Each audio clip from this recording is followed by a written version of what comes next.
Hey everyone, welcome back. We've got 15 stories that'll make you question how some people sleep at night, all while we build something peaceful here in Minecraft. Sometimes the best backdrop for chaos is a little bit of calm. Before we jump in, quick shout out to everyone for always pulling up, dropping comments, and backing the channel. You're the real ones, and your hype is what keeps these stories coming. And hey, we're on the road to 1,000 subscribers. If you haven't yet, hit that subscribe button and let's get there together. So, we're starting with a relationship that seemed perfect until one conversation changed everything. Someone asked for permission they'd already taken, and the answer they got? Well, it exposed exactly who they'd been all along. I thought I had it all figured out. We'd been together for 3 years, living together for one, and I genuinely believed we were building towards something permanent. We had our routines, our inside jokes, our plans for the future.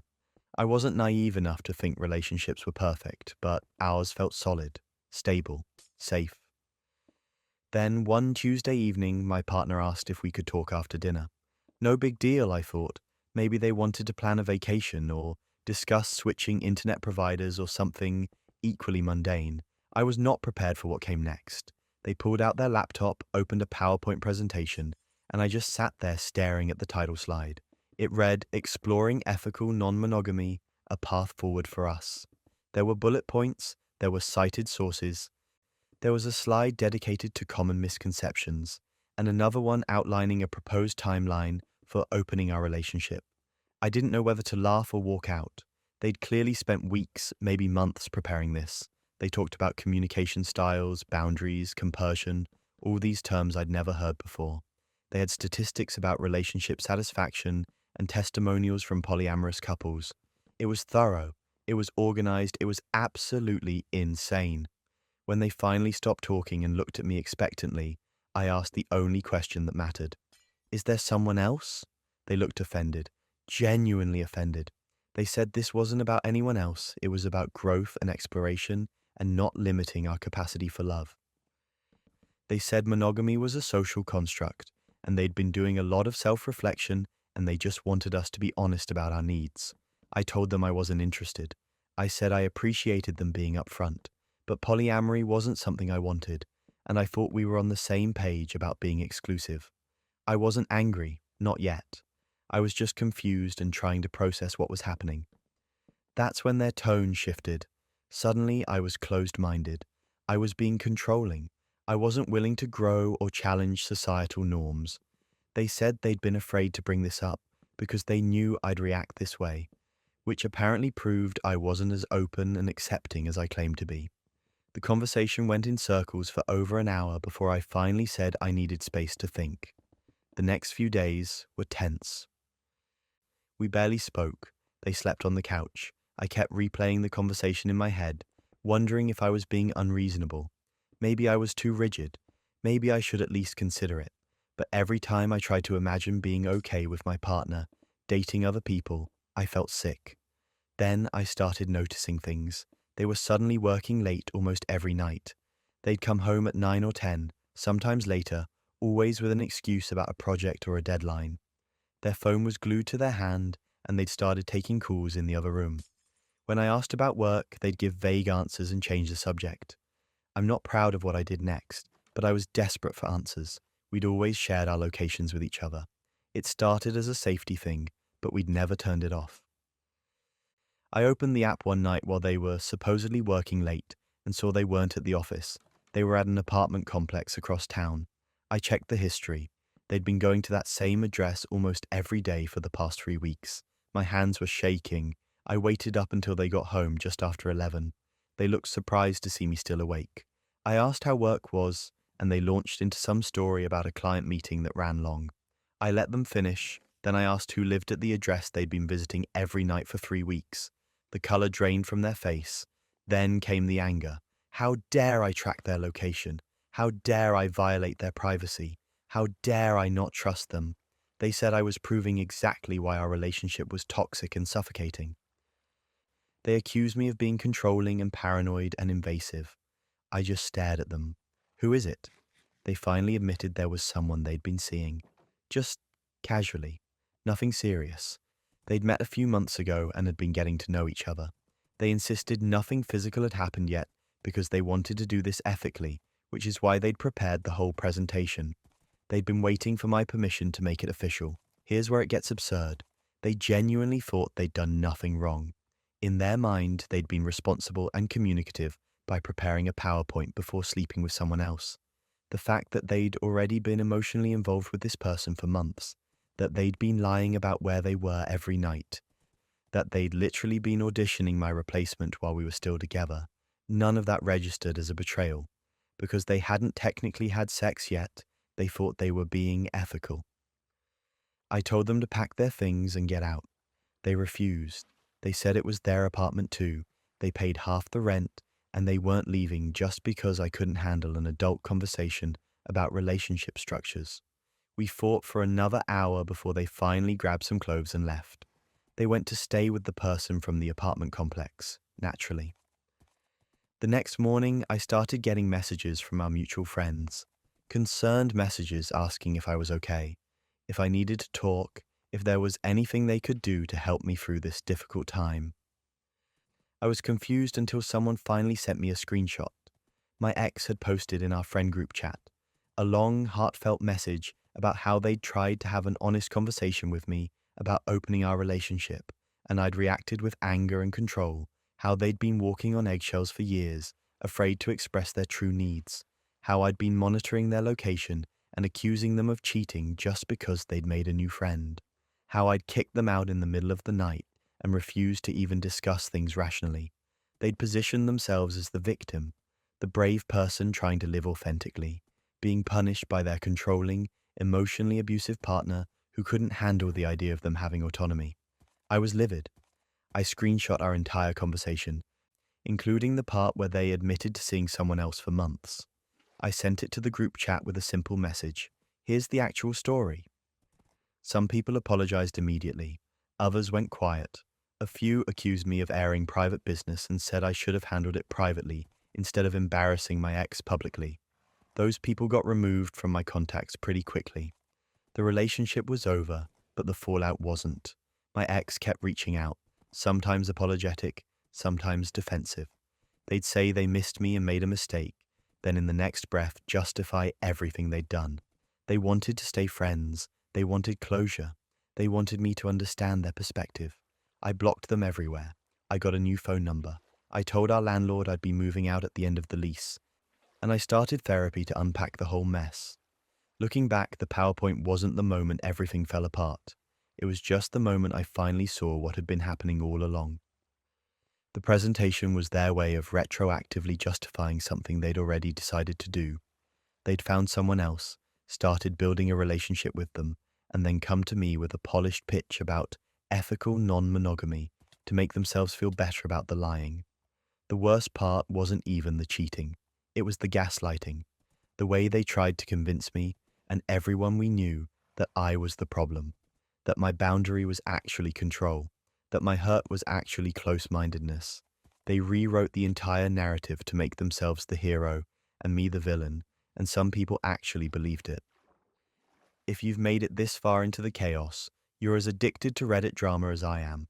Make sure to subscribe and tell me where you're watching from in the comments below. Now, speaking of betrayal masters professionalism, I learned a lot from that relationship. I learned that someone can look you in the eye and lie with complete conviction. I learned that ethical non-monogamy can be used as a smokescreen for plain old cheating. I learned that some people will always find a way to make themselves the victim, no matter what they've done. And I learned that when someone accuses you of being controlling for having boundaries, that's usually because your boundaries are getting in the way of something they want to do. It took me a long time to trust again after that, to believe that someone saying they loved me actually meant it, that they weren't just keeping me around while they auditioned replacements. But I got there eventually, and the relationship I'm in now is nothing like that one. We actually communicate. We actually respect each other's boundaries, and nobody has ever pulled out a PowerPoint to justify lying to me for months. So yeah, that's how I learned that sometimes the person you trust most is the one crafting the most elaborate justification for breaking that trust. And sometimes a no to something you're not comfortable with reveals exactly who someone really is. But at least that betrayal happened in private. The next story, it went down in broad daylight at the office, with HR watching. I used to think workplace drama was something that happened to other people. I kept my head down, did my work, stayed professional. I wasn't there to make friends or enemies. I was there to do my job and go home. That strategy worked fine for years until I got paired with Sarah on the biggest project of the quarter. Sarah was one of those co-workers everyone liked. Bubbly, charming, always had a story to tell by the coffee machine. We weren't close, but we were friendly enough. When our manager assigned us to lead the product launch together, I figured it would be fine. We'd divide the work, communicate regularly, meet our deadlines. Simple. The project had a hard deadline, 3 months to coordinate with marketing, finalize designs, prep the sales team, and deliver everything to the client. No extensions, no excuses. The client had scheduled a major announcement, and if we missed the date, we'd lose the contract. Everyone knew the stakes. For the first 2 months, things went smoothly. Sarah handled the creative side, I managed logistics and timelines. We had weekly check-ins, everything was on track. Then we hit the final 3 weeks, and that's when the workload intensified. We were both pulling long hours, but it was temporary. Finish strong, deliver the project, then take some time off. That was the plan. Then Sarah stopped showing up.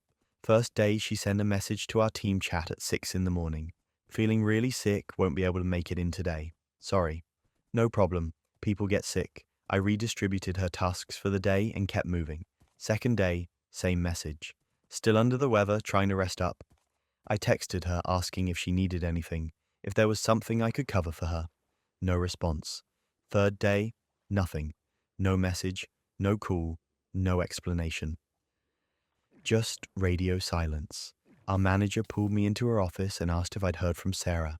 I said I hadn't. She asked if Sarah had mentioned anything about a family emergency or personal issue. I told her the truth. As far as I knew, Sarah had said she was sick, but I hadn't heard any details. That afternoon, one of our co-workers showed me Sarah's Instagram story. Sarah was at a beach resort. Not just any beach resort. She was at an all-inclusive in Mexico, posting photos with cocktails and sunset views and captions about much-needed self-care and finally taking time for me. The photos were time-stamped. She'd been there since the day before she called in sick. I stared at my phone, trying to make sense of it. She wasn't sick. She was on vacation, during our crunch time, 3 days before our biggest deliverables were due. I didn't say anything to anyone. I went back to my desk and kept working, picking up her tasks on top of mine. I was furious, but I wasn't going to start drama. I figured management would notice eventually, and it wasn't my place to throw her under the bus. Sarah came back the following Monday, looking tan and relaxed. She walked in like nothing had happened, coffee in hand, chatting with people about their weekends. I watched her from across the office, wondering if she'd even acknowledged the disaster she'd left behind. She caught me at lunch, pulled me into an empty conference room with this panicked look on her face. She said she needed to talk to me about something important. I assumed she was going to apologize, maybe explain what had happened. Instead, she asked me for a favor. She said management had been asking questions about her absence, and she needed me to back her up. She wanted me to tell them she'd mentioned a family emergency before she left, that she'd told me her grandmother was in the hospital, and it had all happened so suddenly she didn't have time to go through proper channels. I just looked at her. Your grandmother? She nodded, eyes wide, like she was trying to will me into agreeing. She said she knew it was a lot to ask, but she was in a bind, and if I could just tell them she'd given me a heads up, it would smooth everything over. She'd owe me big time. I asked her why she didn't just tell the truth, that she'd needed a mental health break and took a last-minute trip. She laughed, actually laughed. She said they'd never understand, that management would see it as unprofessional, and she couldn't afford to have this on her record. She just needed me to confirm the family emergency story, and everything would be fine. I told her no. Her face changed immediately. The friendly desperation turned cold. She asked me why I was being difficult. I said I wasn't being difficult, I just wasn't going to lie to management. If she wanted to explain her absence, she needed to do it herself. She left the conference room without another word. Then came the breaking point. Within 24 hours, I started noticing shifts in how people treated me. Conversations would stop when I walked into the break room. Co-workers who usually chatted with me suddenly seemed busy. I'd catch people whispering and glancing in my direction. I found out why when a friend from another department pulled me aside. Apparently, Sarah had been telling people I'd tried to sabotage her, that I'd been jealous of her relationship with our manager and had gone to leadership trying to get her fired while she was dealing with a family crisis. She was painting herself as the victim and me as the villain. I couldn't believe it. I hadn't said a word to anyone except my manager, and even then I'd just stated facts. But Sarah's version of events was spreading faster than I could defend myself. Then she escalated. I got called into HR for a meeting I hadn't requested. When I arrived, there was a formal complaint filed against me. Sarah had submitted a 3-page document claiming I'd been creating a hostile work environment for months. She said I undermined her in meetings, excluded her from important emails, made condescending comments about her work, and had recently tried to damage her reputation by spreading rumors about her personal life. None of it was true, not a single accusation. The HR representative asked for my side of the story. I explained everything: the project timeline, Sarah's absence, the Instagram posts, her request for me to lie. I could see the HR rep taking notes, but I had no idea if they believed me. They asked if I had any evidence. That's when I pulled out my phone. I had screenshots, all of Sarah's Instagram stories from the resort, complete with timestamps. I had our text message history showing I'd reached out to check on her and received no response. I had our project communication records showing the work I'd taken on during her absence. I had everything. The HR rep's expression shifted as they reviewed the evidence. They thanked me for my time and said they'd be in touch. 2 days later, Sarah was fired. Not suspended, not written up. Fired. For fraud, falsifying reasons for absence, and filing a false HR complaint. I thought that would be the end of it. I was wrong.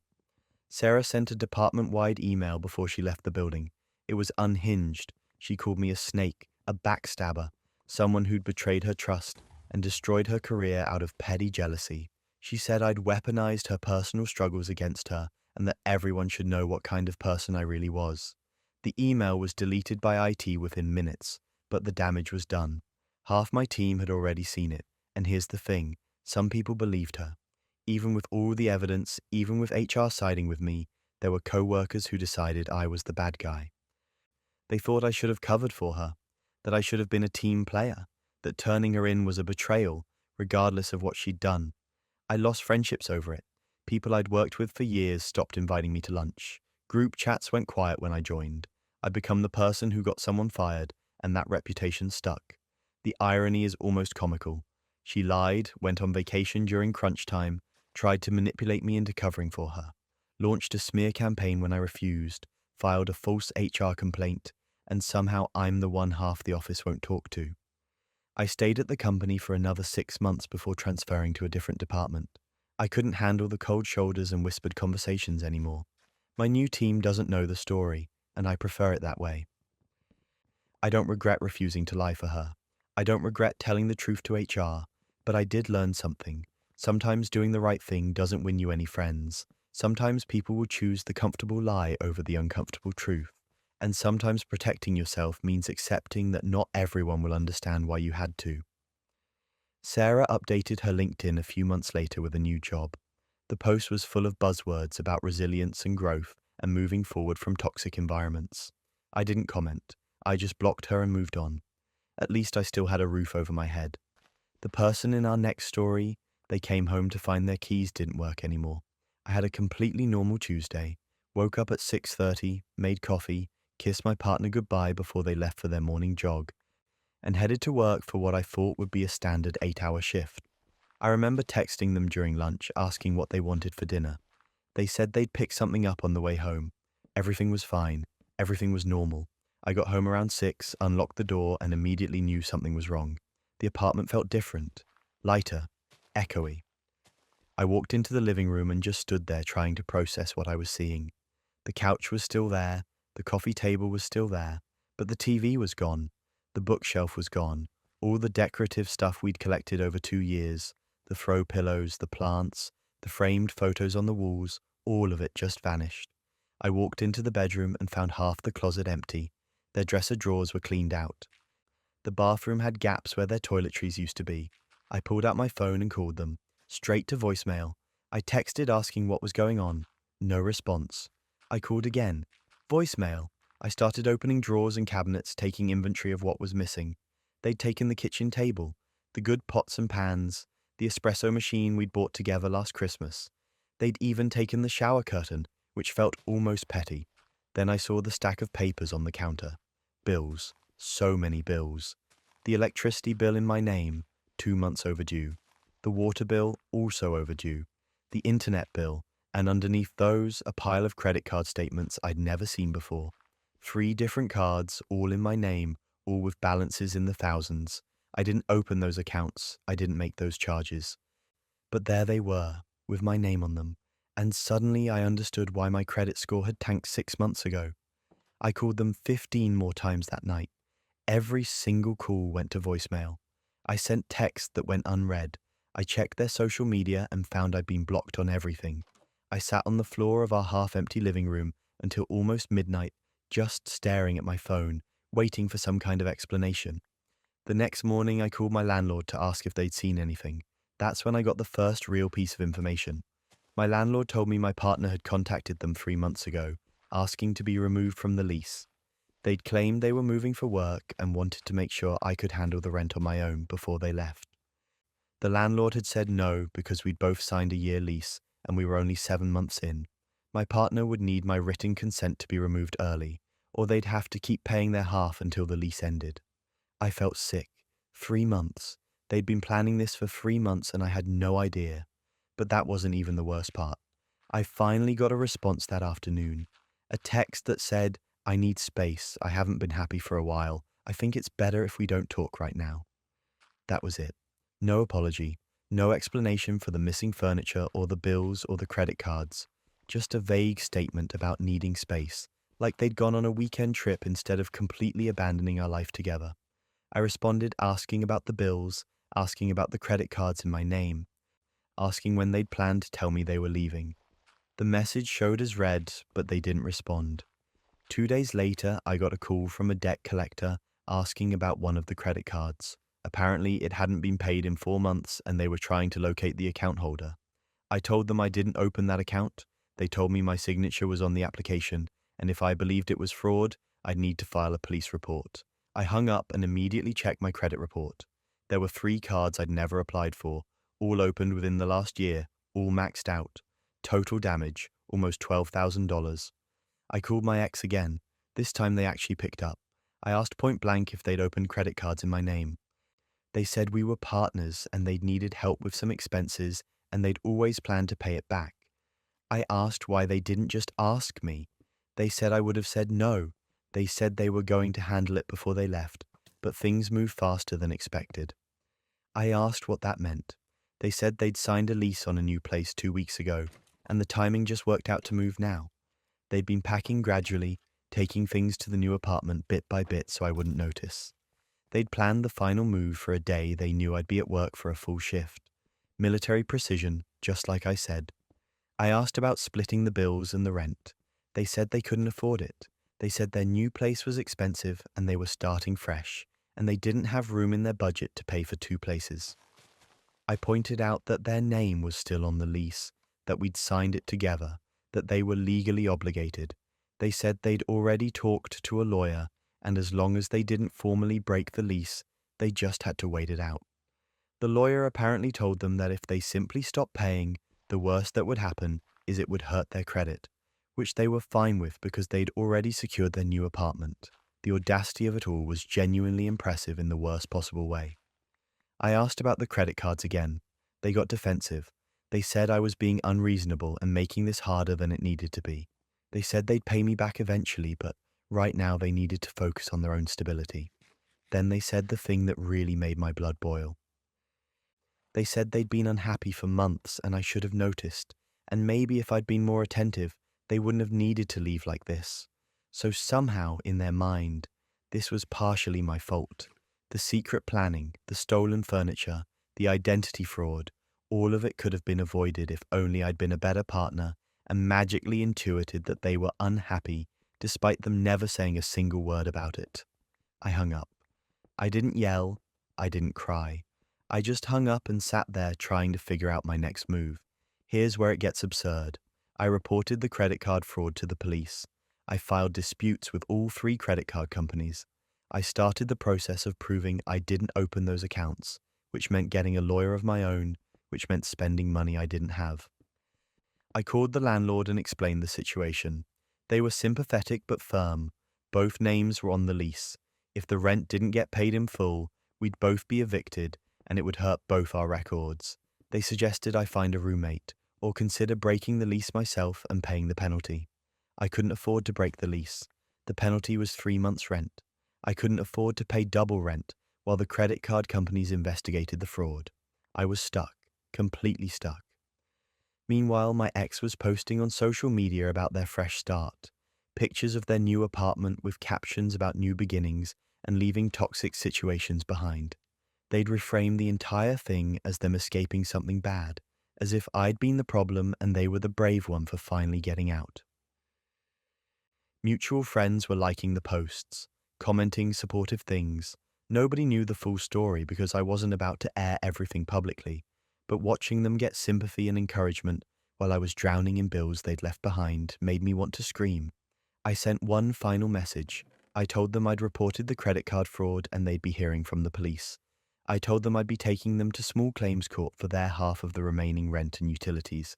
I told them to never contact me again. They blocked my number, but not before sending one last text that said I was being vindictive and they'd always known I had a cruel streak. I ended up finding a roommate through a friend of a friend, someone who needed a place quickly and didn't ask too many questions about why half the apartment was empty. The credit card fraud case took 8 months to resolve. 2 of the cards got dismissed as fraud. The third one, the company claimed my signature looked close enough that they couldn't definitively prove I hadn't signed it, so I got stuck with $4,000 of debt I didn't create. I never got a dime from my ex for the rent or utilities. I took them to small claims court like I said I would. They didn't show up to the hearing. I won by default, but good luck actually collecting on a small claims judgment when the person has no assets and no intention of paying. The whole thing taught me that some people are capable of shocking levels of selfishness, that someone can share your bed, eat meals with you, talk about future plans, all while secretly planning their exit and actively sabotaging your financial stability. They can look you in the eye every single day and lie by omission, packing up their life piece by piece, opening credit cards in your name to fund whatever they needed, all while pretending everything was fine. And then they can walk away, block you, rewrite history to make themselves the victim, and sleep just fine at night. I don't think I'll ever fully understand how someone gets to that point, how you make the decision to not just leave, but to leave destruction in your wake, how you convince yourself that the person you claim to love deserves to be left holding the bag for everything while you start fresh somewhere else. But I learned to spot the red flags earlier. I learned to keep my finances completely separate.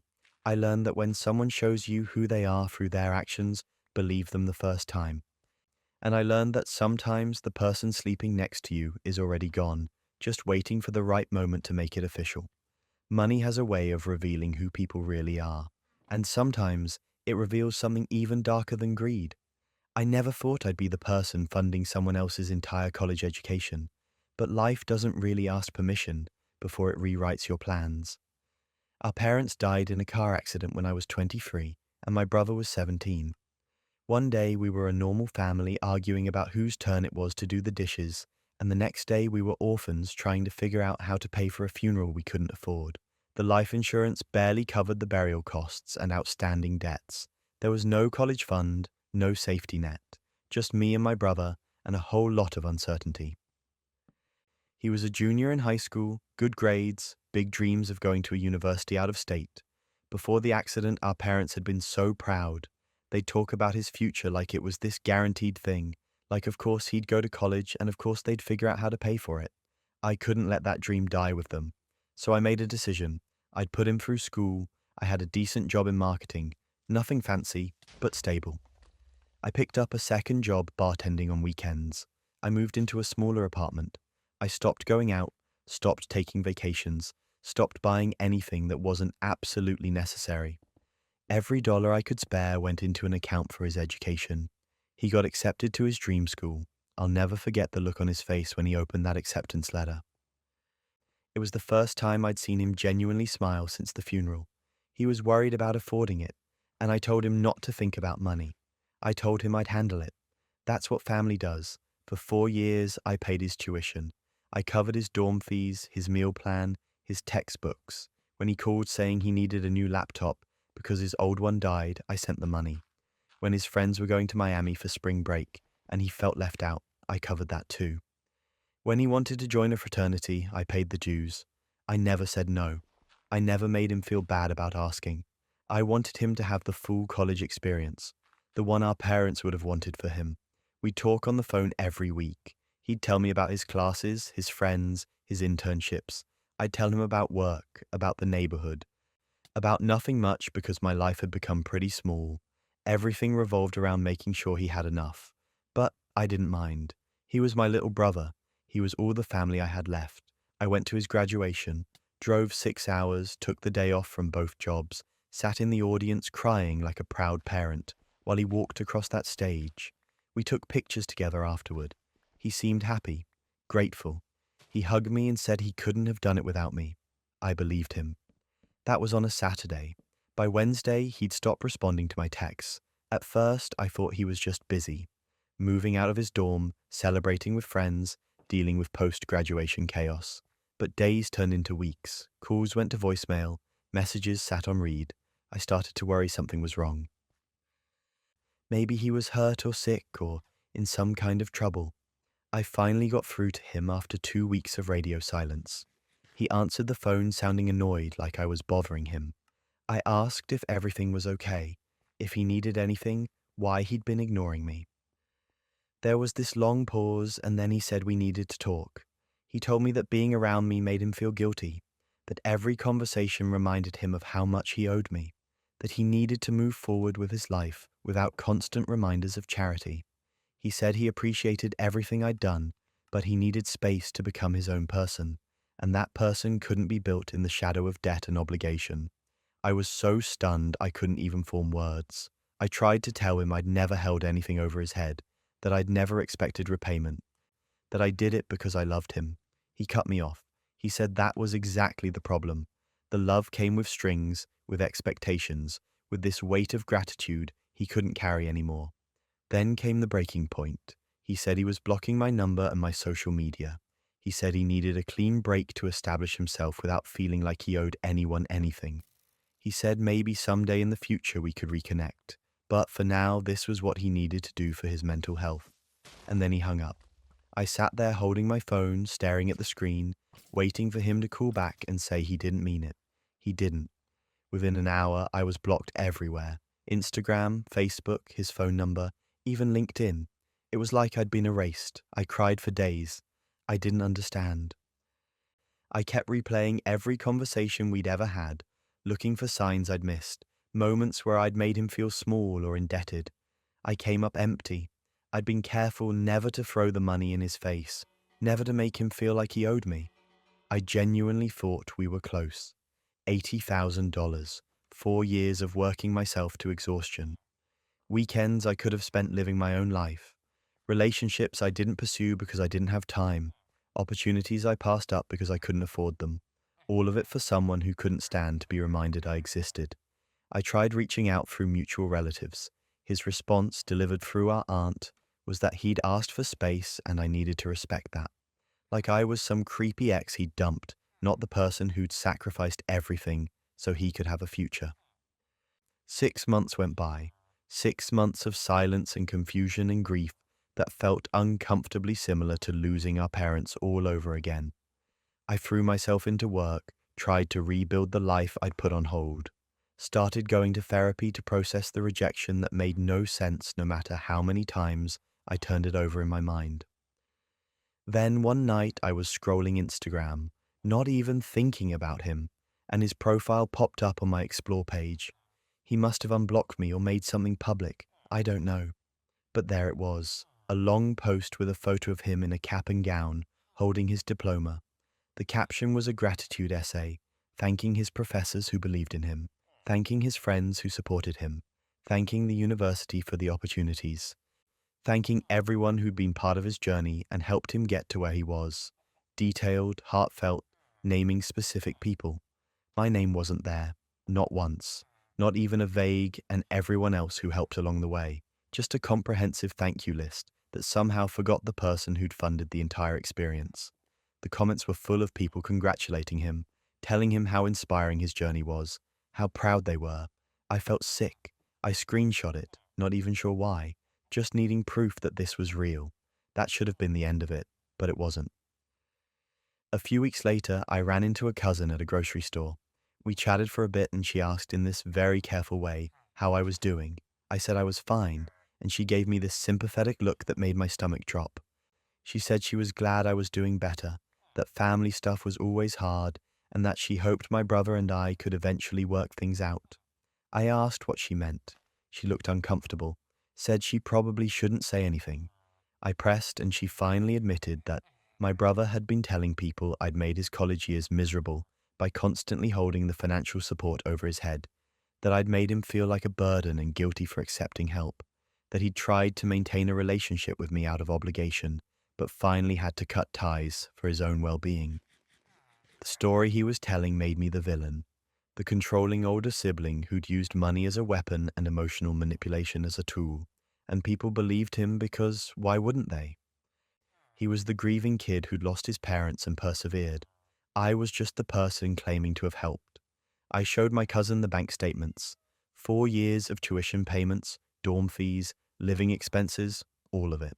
Every spring break trip, every fraternity due, every textbook. I had documentation of everything because I'm paranoid about records. She stared at the numbers, doing the math in her head. $80,000. She didn't know what to say. She apologized, said she'd had no idea, asked why I hadn't defended myself, and I realized I didn't have a good answer. Maybe because I'd hoped he'd come around. Maybe because I didn't want to air our dirty laundry. Maybe because some part of me had believed his rejection was my fault, and I deserved the silence. But sitting there in a grocery store parking lot, showing bank statements to a cousin I barely knew, I finally got angry. Not her angry like I'd been for months. Actually, properly furious. I didn't blast him on social media. I didn't send him a scathing email he'd never read. I just started telling the truth when people asked. When relatives brought him up, I'd calmly explain that I'd paid for his entire education, and he'd cut me off the day after graduation. When they looked shocked, I'd show them the receipts if they wanted proof. I stopped protecting his narrative. Word spread the way it does in families. Suddenly, people were asking him questions he couldn't answer.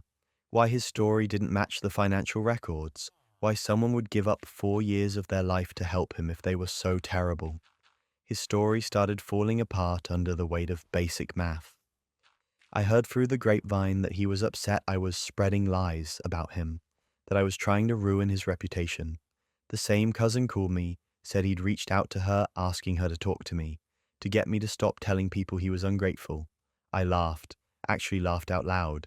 The audacity was genuinely impressive in a horrifying sort of way. He'd ghosted me, blocked me everywhere, told mutual relatives I'd abused him with generosity, and now he was mad I wasn't playing along with his victim story anymore.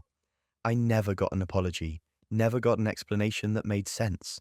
He has his degree, his job, his life built on a foundation I paid for, and I have bank statements and a very clear understanding of who he really is.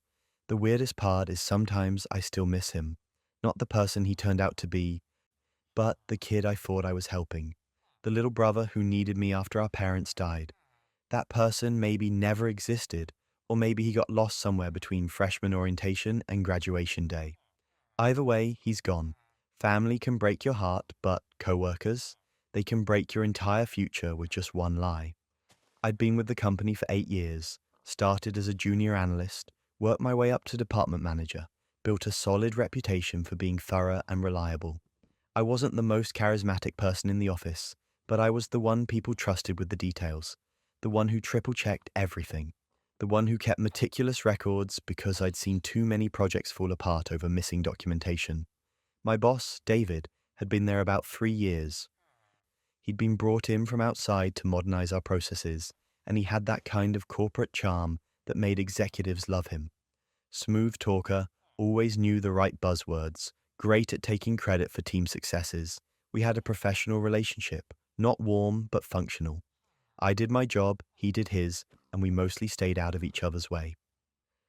Then, one Monday morning, I got called into an emergency executive meeting.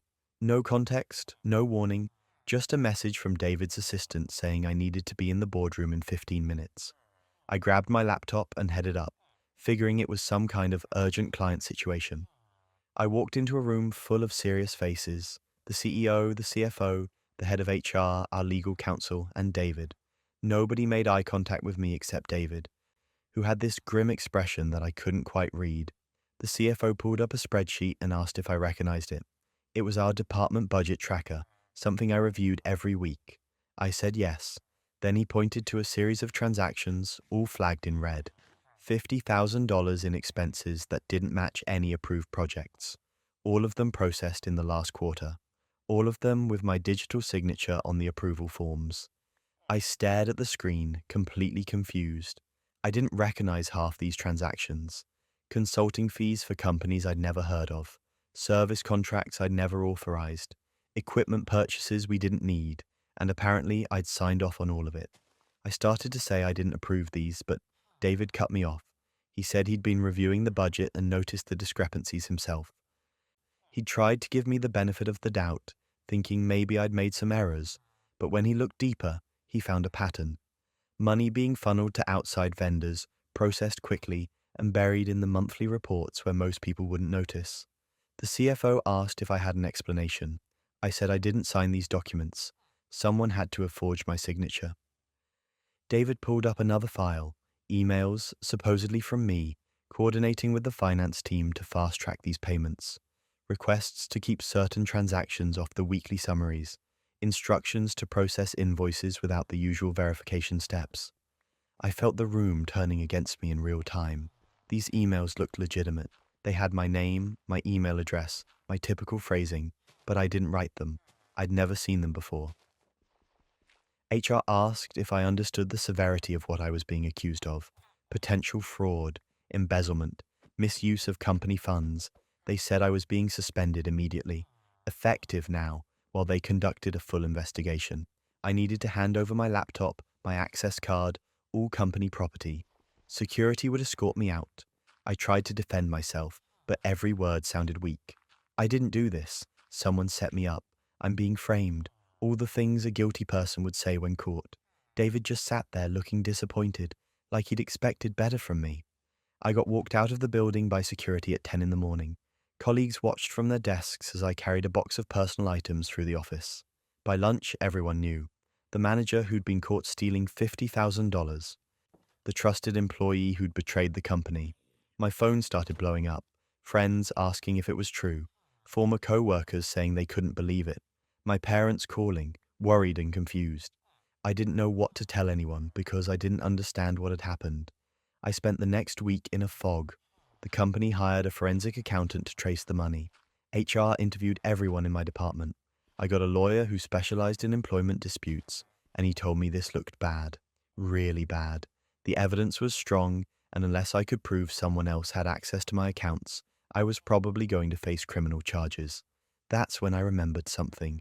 Years ago, I'd started forwarding important work emails to my personal account.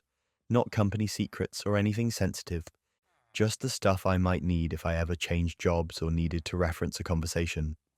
Budget approvals, project timelines, meeting notes. I'd been doing it for so long it had become automatic. Every significant email got a copy sent to my personal backup. I logged into my personal account and started searching. I went through thousands of emails looking for anything related to the budget, the vendors, the transactions in question. And then I found something. An email chain from 6 months ago. My boss, David, coordinating with the finance director about setting up payments to a new consulting firm. The firm was supposed to help with strategic planning, some vague corporate improvement initiative. David had sent detailed instructions about how to process the invoices, how to code the expenses, how to keep them separate from regular vendor payments. I kept digging, more emails. David following up, asking the finance team to expedite payments. David requesting they use a simplified approval process to avoid delays. David specifically saying to route the approvals through my digital signature system, but not to bother me with the details since he'd already gotten verbal authorization. He'd used my credentials without telling me. He'd processed transactions under my name while I was completely unaware.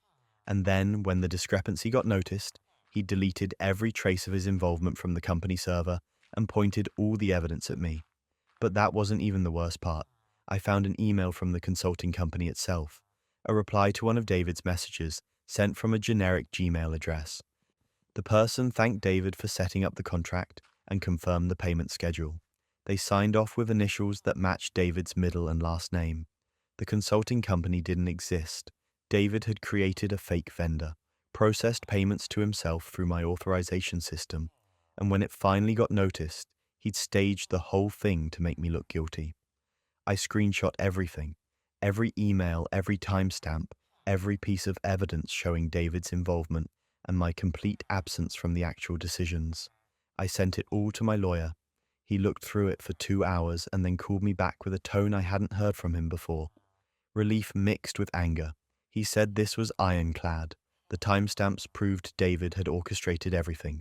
The deleted emails proved he'd tried to cover it up. The fake vendor proved intent to defraud. We had him. My lawyer contacted the company's legal counsel directly, requested an immediate meeting with the CEO and CFO, said he had evidence that would completely exonerate me and implicate someone else, and they needed to see it before taking any further action against me. The meeting happened 2 days later. Same boardroom, different energy. My lawyer presented the emails, walking them through the timeline, showed how David had set up the fake company, how he'd used my credentials without authorization, how he'd deleted his own communications from the server, but hadn't realized I had backups. The CFO's face went from skeptical to shocked to furious in about 15 minutes. The CEO asked David if he had an explanation.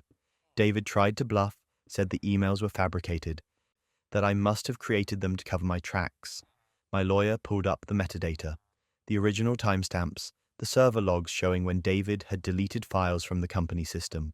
Everything was documented, verified, undeniable. David got fired on the spot. Security escorted him out the same way they'd escorted me.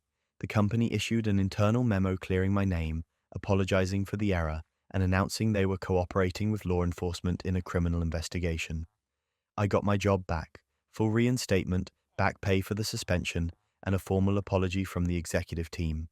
They offered me David's position, more money, more authority, their way of making amends. I turned it down, because here's the thing, they'd believed him over me without hesitation, 8 years of loyalty and reliable work, and the moment someone with more charm pointed a finger, they'd assumed I was guilty.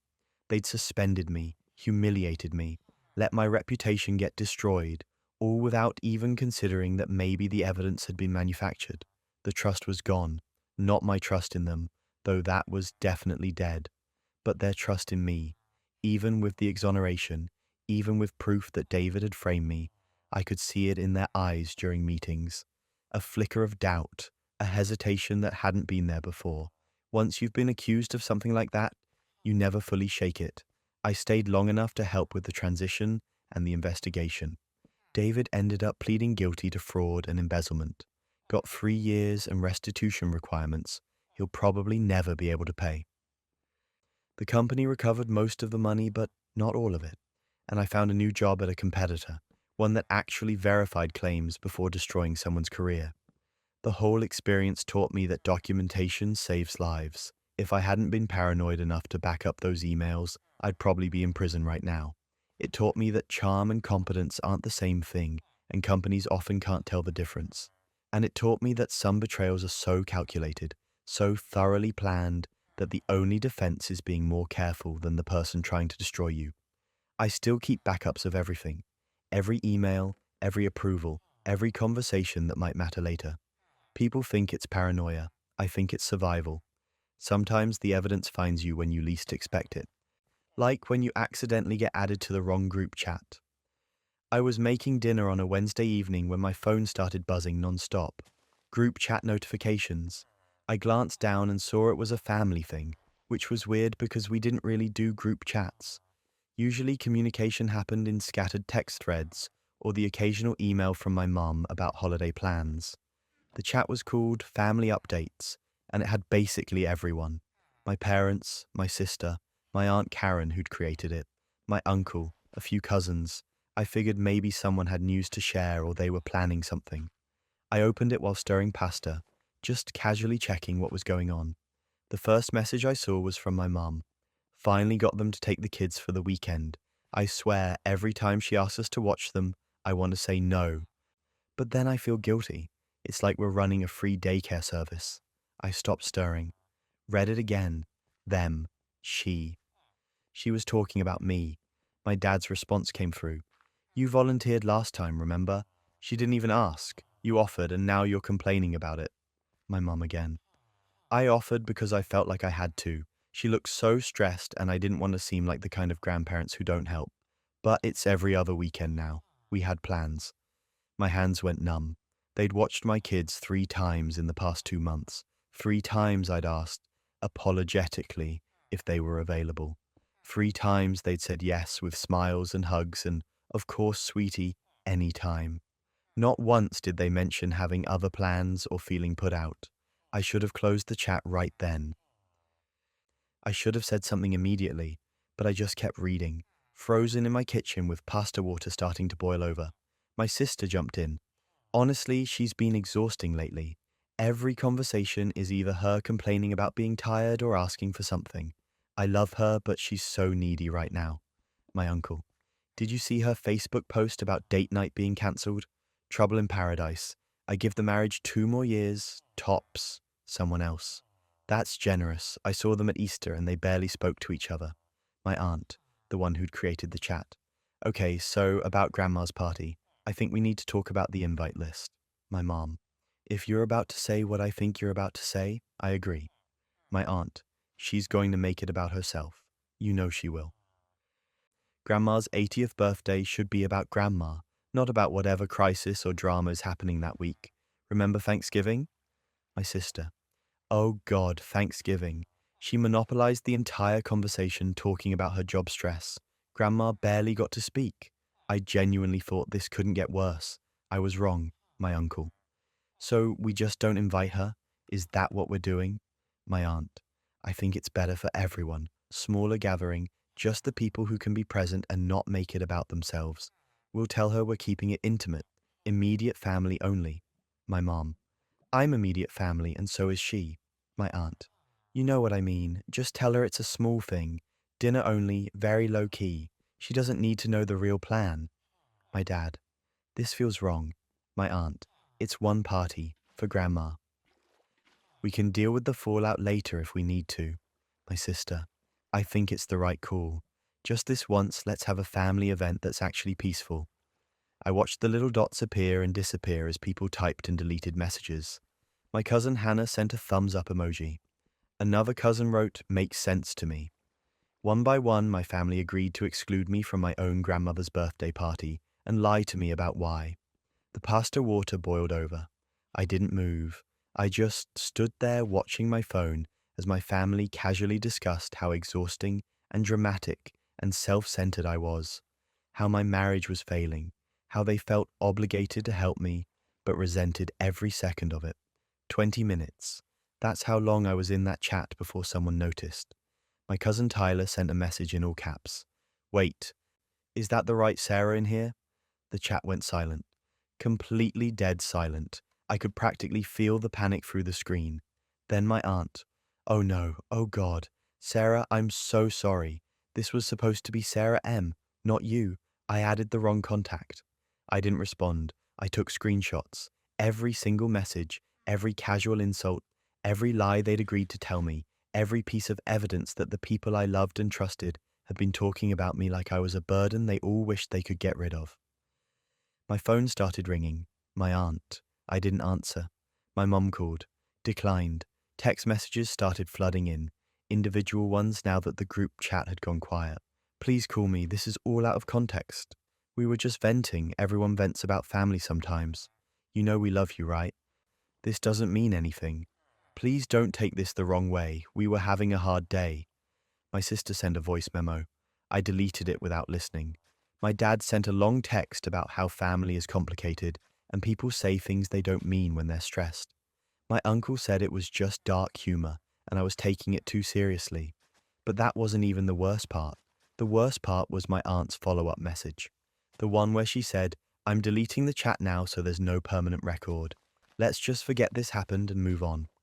She actually thought I'd just let it go, that I'd pretend I hadn't seen my entire family collectively decide I was too much trouble to include in major life events, that I'd show up to future holidays and smile and pretend I didn't know what they really thought of me. I didn't respond to anyone, not that night, not the next day, not ever. I saved all the screenshots to 3 different places and then I blocked the group chat. My grandmother's 80th birthday party happened 2 weeks later. I didn't go. I sent her a card and a gift directly to her house with a note saying I loved her and I was sorry I couldn't make it. I didn't explain why. She called me confused, said she'd heard I wasn't coming, but she didn't understand why. I told her I had a conflict I couldn't get out of. She sounded disappointed, but she didn't push. I found out later the party wasn't small at all. It was at a restaurant, 40 people, a whole catered event, exactly the kind of gathering they'd agreed to tell me wasn't happening.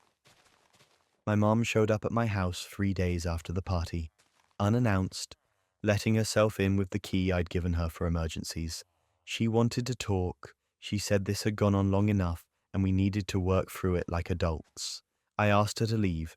She refused. She planted herself on my couch and said we weren't ending this conversation until I understood that I was overreacting, that families talk, families vent, and reading messages out of context had given me the wrong idea about how everyone felt. I pulled up the screenshots on my phone and read them out loud, word for word, her own messages about feeling obligated to watch my kids, my sister calling me exhausting and needy, the entire conversation about excluding me from the party and lying about why. She listened with her arms crossed, and when I finished, she said, "See, this is exactly what we were talking about. You're making this into a huge dramatic thing instead of just accepting that people have complicated feelings." The lack of self-awareness was honestly kind of amazing. I told her to give me back my house key and leave.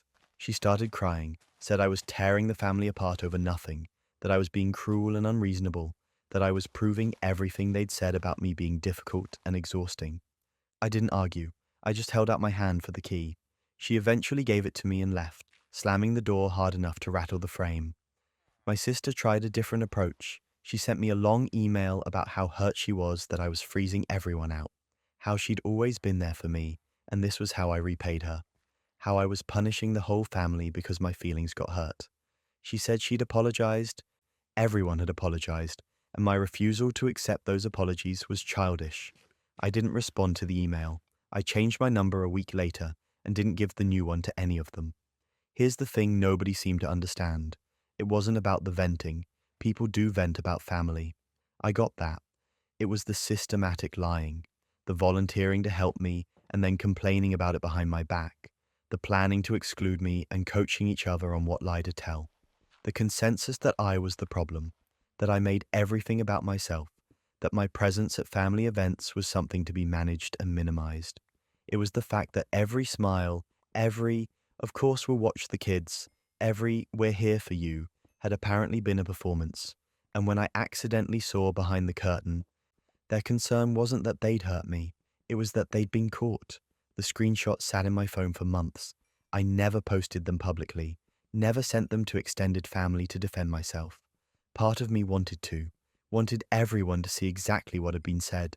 But what would that accomplish? The people who'd said those things already knew what they'd said. Making it public wouldn't change their minds. It would just give them ammunition to claim I was being vindictive and dramatic. So I just quietly removed myself from their lives, stopped accepting calls from numbers I didn't recognize in case it was them trying to reach me, stopped checking social media where I might see their posts, built a life that didn't include people who saw me as a burden. My kids ask sometimes why we don't see grandma and grandpa anymore. I tell them sometimes relationships change and it's nobody's fault. I don't badmouth my family to them. They don't need to carry that weight, but I also don't pretend everything is fine. I don't teach my kids that you have to maintain relationships with people who disrespect you just because you share DNA. I don't model the kind of acceptance my mum wanted from me, where you just swallow the hurt and move on because family is family. A year later, my grandmother passed away. I found out through an obituary online. Nobody called to tell me. I sent flowers to the funeral home. I didn't attend the service. My mum sent one final text from a number I didn't have saved. "I hope you're happy. You broke your grandmother's heart and now she's gone and you can never fix it." I blocked that number too. They think I'm overreacting. They think I took a momentary lapse, a private conversation, and turned it into a nuclear family explosion. They think I should have been the bigger person, accepted their apologies, moved on. But what they don't understand is that you can't unknow something like that. You can't go back to trusting people after you've seen exactly how little they value you when they think you're not watching. You can't sit at a table with people who've agreed you're too exhausting to include and pretend everything is normal. So I didn't.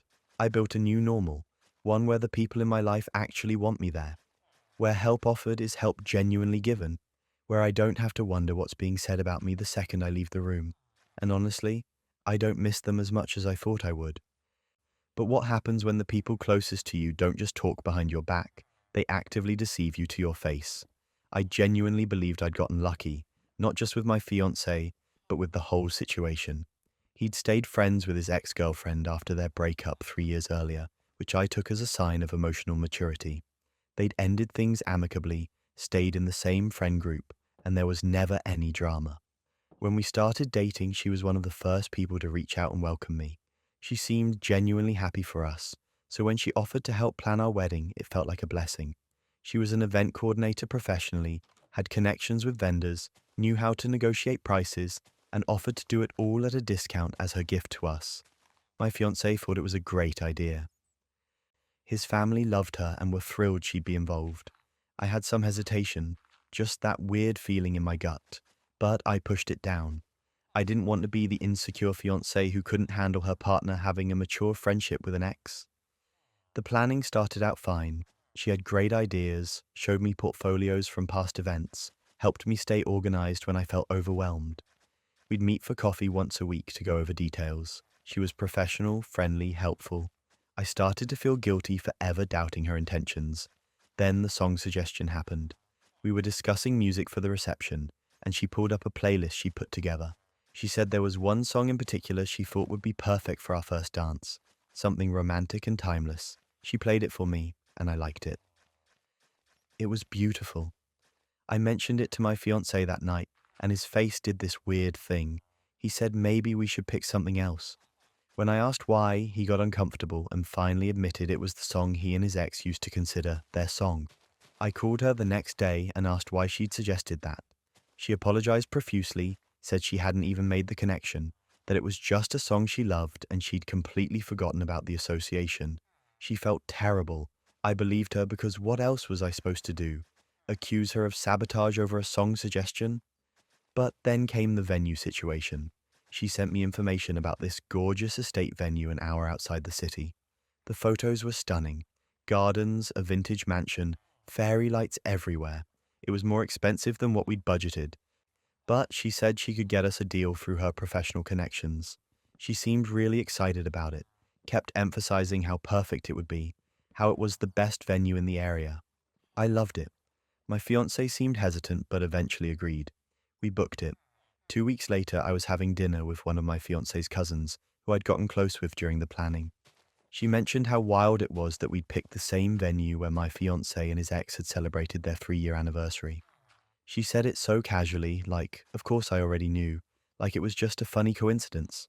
I felt my stomach drop. I asked her to repeat that. She looked confused, then uncomfortable, then apologetic. She said she thought I knew, that the ex had taken my fiancé there for a big romantic weekend, that it was a significant place for them, that everyone in the family knew about it. I confronted my fiancé that night. He said it was just a venue, that lots of people got married there, that it didn't mean anything. He said his ex probably didn't even remember they'd been there. He made me feel crazy for caring. He said I was being paranoid and insecure, and I needed to trust him, so I swallowed my concerns again. I told myself I was overreacting, but the doubt had planted itself and it kept growing. Over the next few weeks, I started noticing things. The way she'd text my fiancé directly instead of going through me.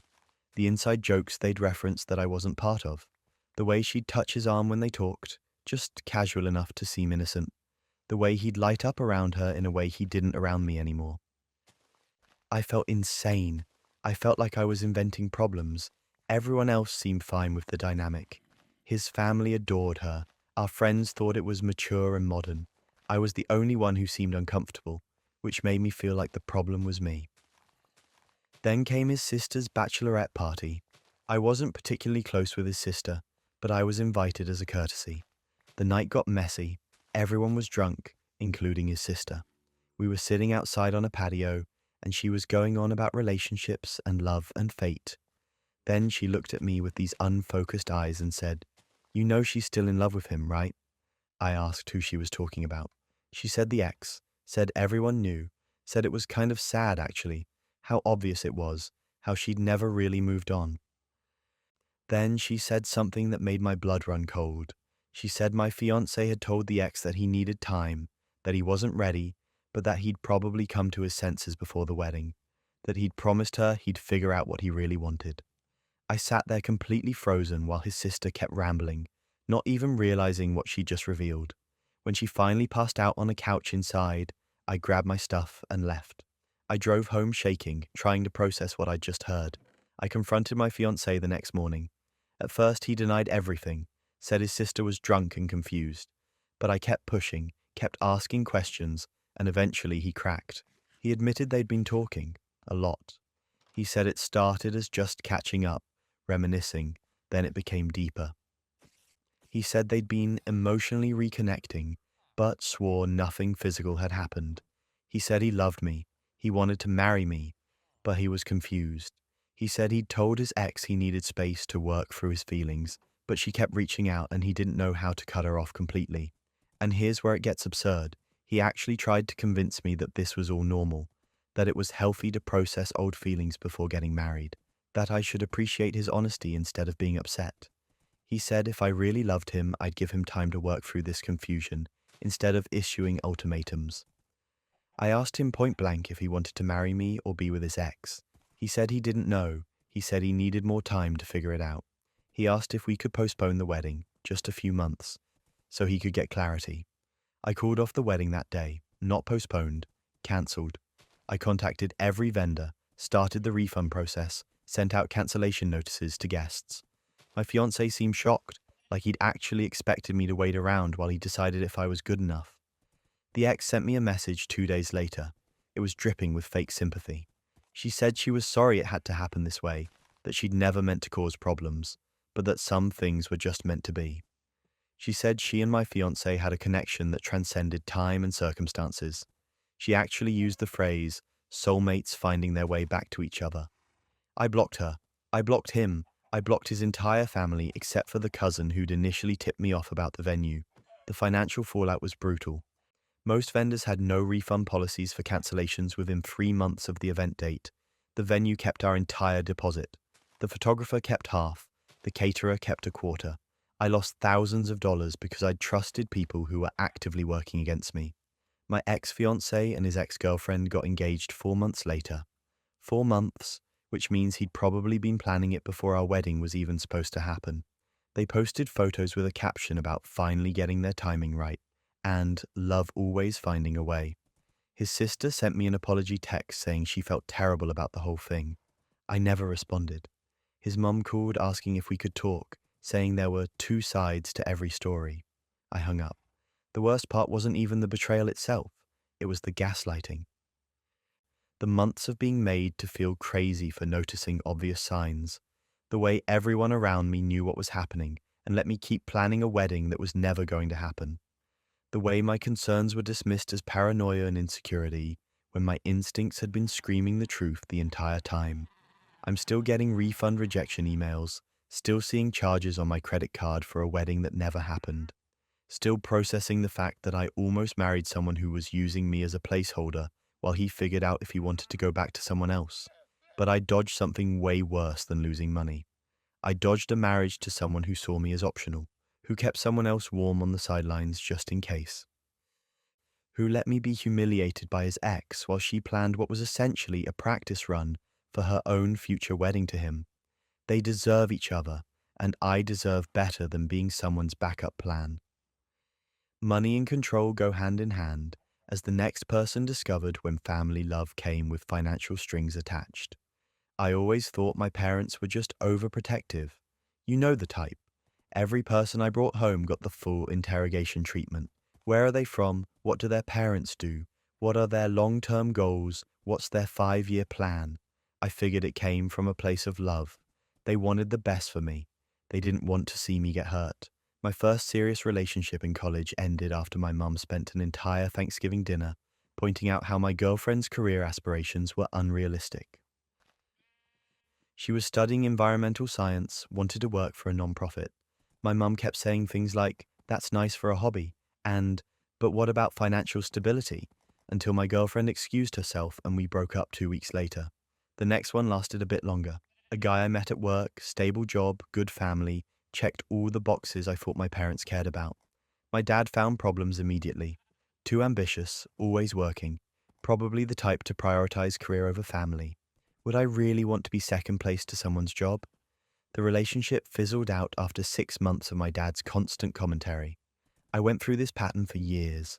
Meet someone, start getting serious, bring them around my family, watch my parents slowly poison the relationship with concerns that seemed legitimate at the time. I genuinely believed they were looking out for me, that they could see red flags I was too infatuated to notice. Then I met Daniel. We worked for different companies but crossed paths at an industry conference. He was smart, funny, kind, everything I'd been looking for. We dated for a year before he proposed, and I was genuinely happy. Terrified to tell my parents, but happy. I should have known something was wrong by their reaction. My mum didn't cry tears of joy. She cried like I'd told her someone died. My dad went completely silent, just stared at the ring on my finger like it was a weapon. When they finally spoke, it wasn't congratulations. It was concern. Was I sure I was ready for this? Did I really know Daniel well enough? What was the rush? Why couldn't we just keep dating? Marriage was such a big step. Maybe I should wait a few more years, really make sure this was right.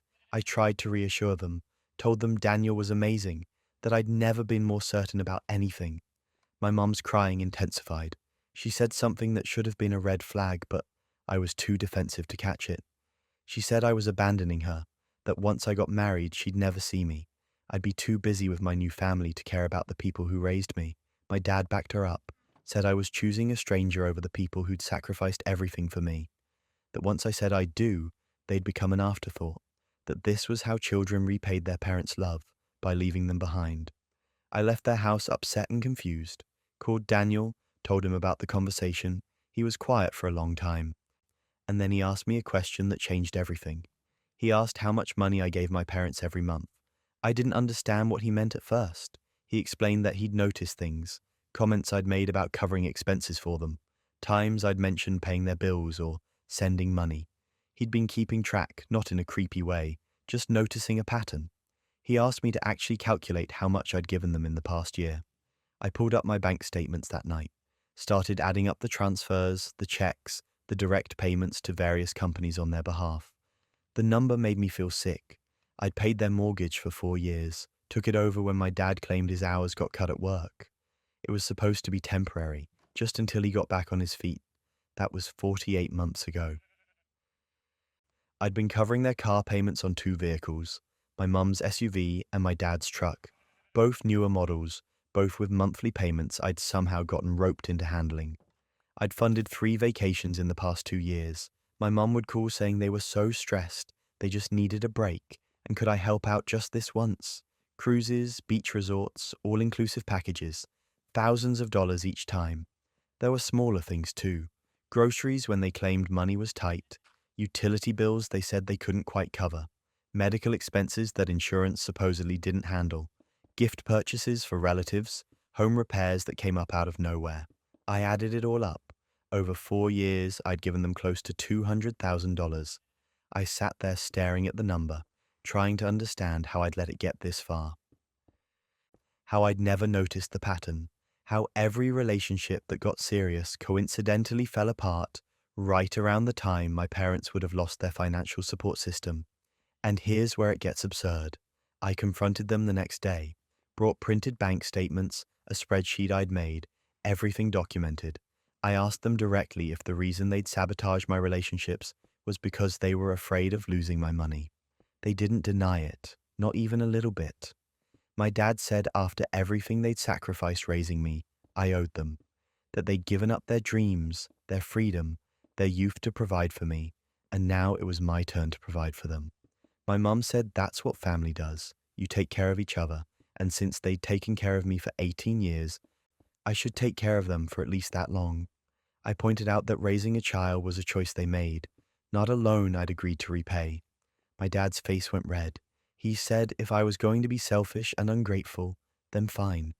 But I needed to understand the consequences. They threatened to boycott my wedding unless I broke up with Daniel. Said if I went through with marrying him, they'd make sure everyone in the family knew what kind of daughter I really was. Someone who abandoned her parents the second she didn't need them anymore. I called their bluff, told them I was getting married with or without their blessing, and I wouldn't be making any more payments toward their lifestyle. They were adults. They could support themselves like everyone else. My mum cried, my dad yelled. I left and blocked their number for a week so I could actually think without the constant guilt-tripping texts. I got married 3 months later. Small ceremony, just close friends and Daniel's family. I didn't expect my parents to show up. They'd made it pretty clear where they stood. They showed up anyway, not to celebrate. They brought a lawyer. In the middle of my wedding reception, my dad's attorney approached me with papers. A lawsuit. They were suing me for emotional damages and financial support, claiming I'd made verbal commitments to care for them, that I'd led them to rely on my income, and that cutting them off suddenly had caused them severe emotional distress and financial hardship. The lawyer handed me the papers and said I'd be hearing from them soon. Then my parents left without saying a word to me. Just made their statement and walked out of my wedding. Their case got thrown out pretty quickly. Turns out you can't sue your adult child for choosing to stop giving you money, no matter how long you'd been receiving it. But the damage was done. The entire extended family knew about the lawsuit. And my parents had a story ready. They told everyone I'd abandoned them, that after they'd given me everything, supported me through college, helped me get established in my career, I'd turn my back on them the second I got engaged. They were living in poverty, they claimed, because their ungrateful daughter had chosen a man over her own parents. Never mind that my dad still had his job. Never mind that they'd sold their house and moved into a smaller apartment they could actually afford. Never mind that they'd traded in those expensive cars for used vehicles with no payments. In their version of events, they were destitute, and I was the villain. Half the family believed them. Aunts and uncles I'd grown up with started sending me messages about how disappointed they were. Cousins posted vague things on social media about knowing your worth and not letting people use you. It was like I'd been written out of the family narrative and replaced with this caricature of a selfish monster. The other half of the family, the ones who bothered to ask my side, were horrified when they learned the truth, that I'd been bankrolling my parents' entire lifestyle since my mid-20s, that they'd systematically sabotaged my relationships to keep the money flowing, that they'd shown up to my wedding with a lawyer instead of a gift. Things went from bad to unhinged. My mum started a GoFundMe, posted photos of their modest apartment and their used car, told a sob story about being abandoned by their only child, asked for help making ends meet. She raised $4,000 before someone who knew the real story reported it, and the page got taken down. My dad sent me a bill, an actual itemized bill for 18 years of child-rearing expenses. Diapers, formula, clothes, school supplies, birthday presents, everything. He calculated it came out to $300,000, and he expected repayment now that I'd decided to terminate our family relationship. I didn't respond to any of it. I blocked them everywhere, told the family members who still spoke to me that I wasn't discussing it anymore, and moved on with my life. Got therapy to unpack the manipulation, built a marriage with someone who actually wanted me to be happy instead of profitable. My parents are fine, by the way. They're not living in poverty. They're living within their means for the first time in years, and they hate it. They hate that they can't take spontaneous vacations, or drive fancy cars, or live in a house they couldn't afford. But they're fine. I'm fine too. Better than fine, actually. Turns out when you're not hemorrhaging money to support two able-bodied adults who refuse to budget, you can actually build a life. Save for your own future. Enjoy your marriage without the constant background noise of guilt and obligation. I don't talk to my parents anymore. Every few months, someone will tell me my mum's been crying to relatives about how much she misses me. How she just wants her daughter back. How she doesn't understand what she did wrong. And I just nod and change the subject because I'm done explaining. They know what they did. They weaponized my love, my sense of duty, my desire to be a good daughter. They saw me as a resource instead of a person, and when that resource started setting boundaries, they tried to destroy my reputation rather than accept responsibility. Some people will bleed you dry and then be shocked when you finally stop the transfusion. My parents are those people, and as much as it hurt to accept, I'm better off without them in my life. At least those parents were honest about their manipulation. The next story involves someone who weaponized trust in the cruelest way possible. My best friend Sarah and I had been inseparable for 10 years. We'd met in college, survived terrible roommates together, been in each other's weddings, knew each other's families. We had that kind of friendship where you didn't need to ask permission for things. Need to borrow a dress? Take it. Want to use my Netflix login? Here's the password. It was effortless trust built over a decade of showing up for each other.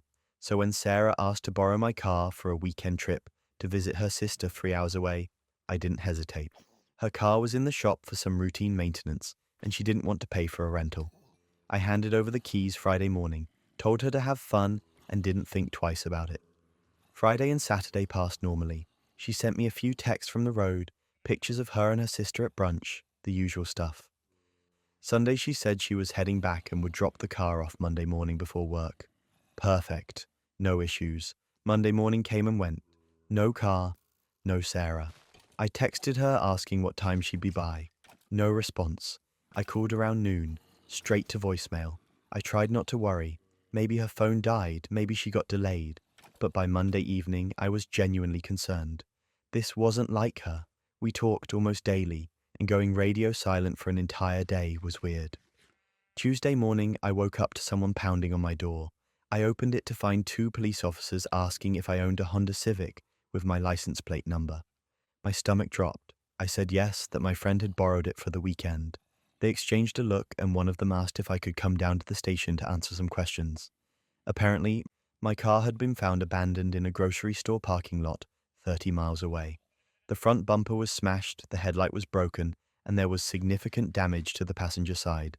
And here's the kicker. It had been reported stolen. I stood there in my pajamas, completely confused, telling them I'd let my friend borrow it. They asked for her information. I gave them Sarah's name, number, address, everything. They told me she was the one who'd reported it stolen. She'd called it in Sunday night, given them my plate number and VIN, and claimed someone had taken it without permission. The level of confusion I felt in that moment was almost surreal. Why would Sarah report my own car stolen when I'd literally given her permission to use it? The officers asked if there was any possibility of miscommunication, if maybe I'd asked for it back and she'd thought someone else had taken it.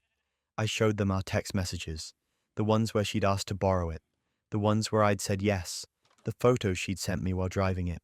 They took statements, told me they'd be in touch, and left. I immediately tried calling Sarah again. This time she answered.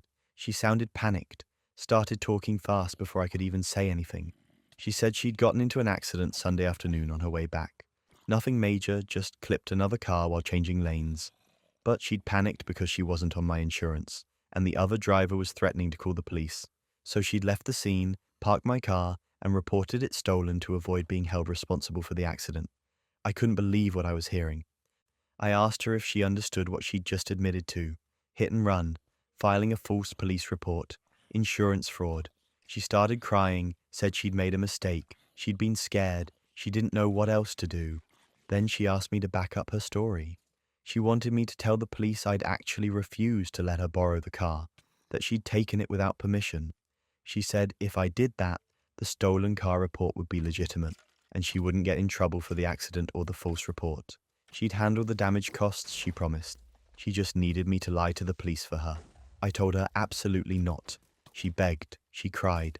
She said our friendship meant everything to her, and this one mistake shouldn't ruin her entire life. She said her insurance rates would skyrocket if this went on her record. She said she could lose her job if she got charged with a crime. She kept saying, please just do this one thing for me, like it was some small favor instead of asking me to commit perjury. I told her I was going to tell the police the truth, that she'd had my permission to borrow the car, that she'd gotten into an accident, and that she'd filed a false report to cover it up. She went from begging to angry in seconds, started yelling about how I was supposed to be her best friend, how friends protect each other, how she'd do the same for me in a heartbeat. I hung up and called the police back. Told them everything, showed them more text messages, showed them the photos Sarah had sent while driving my car. The evidence was overwhelming. She'd filed a false police report, committed insurance fraud, and fled the scene of an accident. Sarah was charged 2 weeks later, filing a false report, insurance fraud, leaving the scene of an accident. 3 separate charges. Her lawyer tried to work out a plea deal. I got called in to give an official statement multiple times, and then things went from bad to completely unhinged. She sued me, actually filed a civil lawsuit, claiming I'd ruined her life by not corroborating her story. Her argument was that as her best friend, I had a moral obligation to protect her, and my refusal to back up her version of events had caused her financial and emotional damage. The lawsuit was for lost wages, legal fees, and emotional distress. Her lawyer called it betrayal of friendship with malicious intent. My lawyer called it the most frivolous thing he'd seen in years, but I still had to respond to it, still had to show up to court, still had to deal with the stress and expense of defending myself against someone I'd trusted completely. The worst part wasn't even the legal nightmare. It was watching our entire friend group split down the middle. Half of them thought I'd done the right thing by telling the truth. The other half thought I should have protected her, that friends cover for each other, that I'd thrown away a 10-year friendship over something that wasn't even that big of a deal. I had people I'd known for years tell me I was cold and heartless, that Sarah had made a mistake in a moment of panic, and I'd destroyed her life over it instead of helping her, that real friends would have taken the hit together. One mutual friend actually said I'd proven I was never really Sarah's friend at all if I was willing to let her face criminal charges instead of telling one lie. The cognitive dissonance was staggering. She'd committed multiple crimes, tried to frame me, and then sued me when I wouldn't play along. But somehow I was the villain for not being complicit in insurance fraud and filing a false police report. The lawsuit got dismissed. The judge was not sympathetic to Sarah's argument that I owed her criminal conspiracy as part of friendship obligations. She ended up with probation, community service, a massive fine, and a criminal record. Her insurance dropped her. She did lose her job, though that was more because of the criminal charges than anything I'd done. She sent me one final message after everything was settled. It wasn't an apology. It was a rant about how I'd ruined everything, how she'd never forgive me, how she hoped I was happy with myself. She said I'd chosen being right over a decade of friendship, and that said everything about who I really was. I read it and then blocked her number. Here's what I learned. Some people will ask you to set yourself on fire to keep them warm, and then act shocked when you refuse. They'll frame your boundaries as betrayal. They'll rewrite history to make themselves the victim of your common sense. And sometimes, people you've known for years will reveal they never actually understood what friendship means. Friendship isn't about blind loyalty. It's not about covering for each other's crimes, or lying to authorities, or compromising your own integrity to save someone from consequences they created. Real friendship is built on mutual respect, honesty, and accountability. Sarah wanted a co-conspirator, not a friend. The friends who thought I should have lied for her gradually faded away. I realized they weren't people I wanted in my life anyway. The ones who stayed were the ones who understood that being asked to commit crimes isn't a friendship test, it's a massive red flag. My car got repaired, cost me a deductible and weeks without transportation, but the insurance covered most of it. Sarah never paid a cent toward the damage despite her promises. I never expected her to. 10 years of friendship, gone. Not because of one mistake, but because when faced with accountability, she chose to double down, lie, manipulate, and then sue me for not enabling her fraud. That's not a friendship ending over nothing.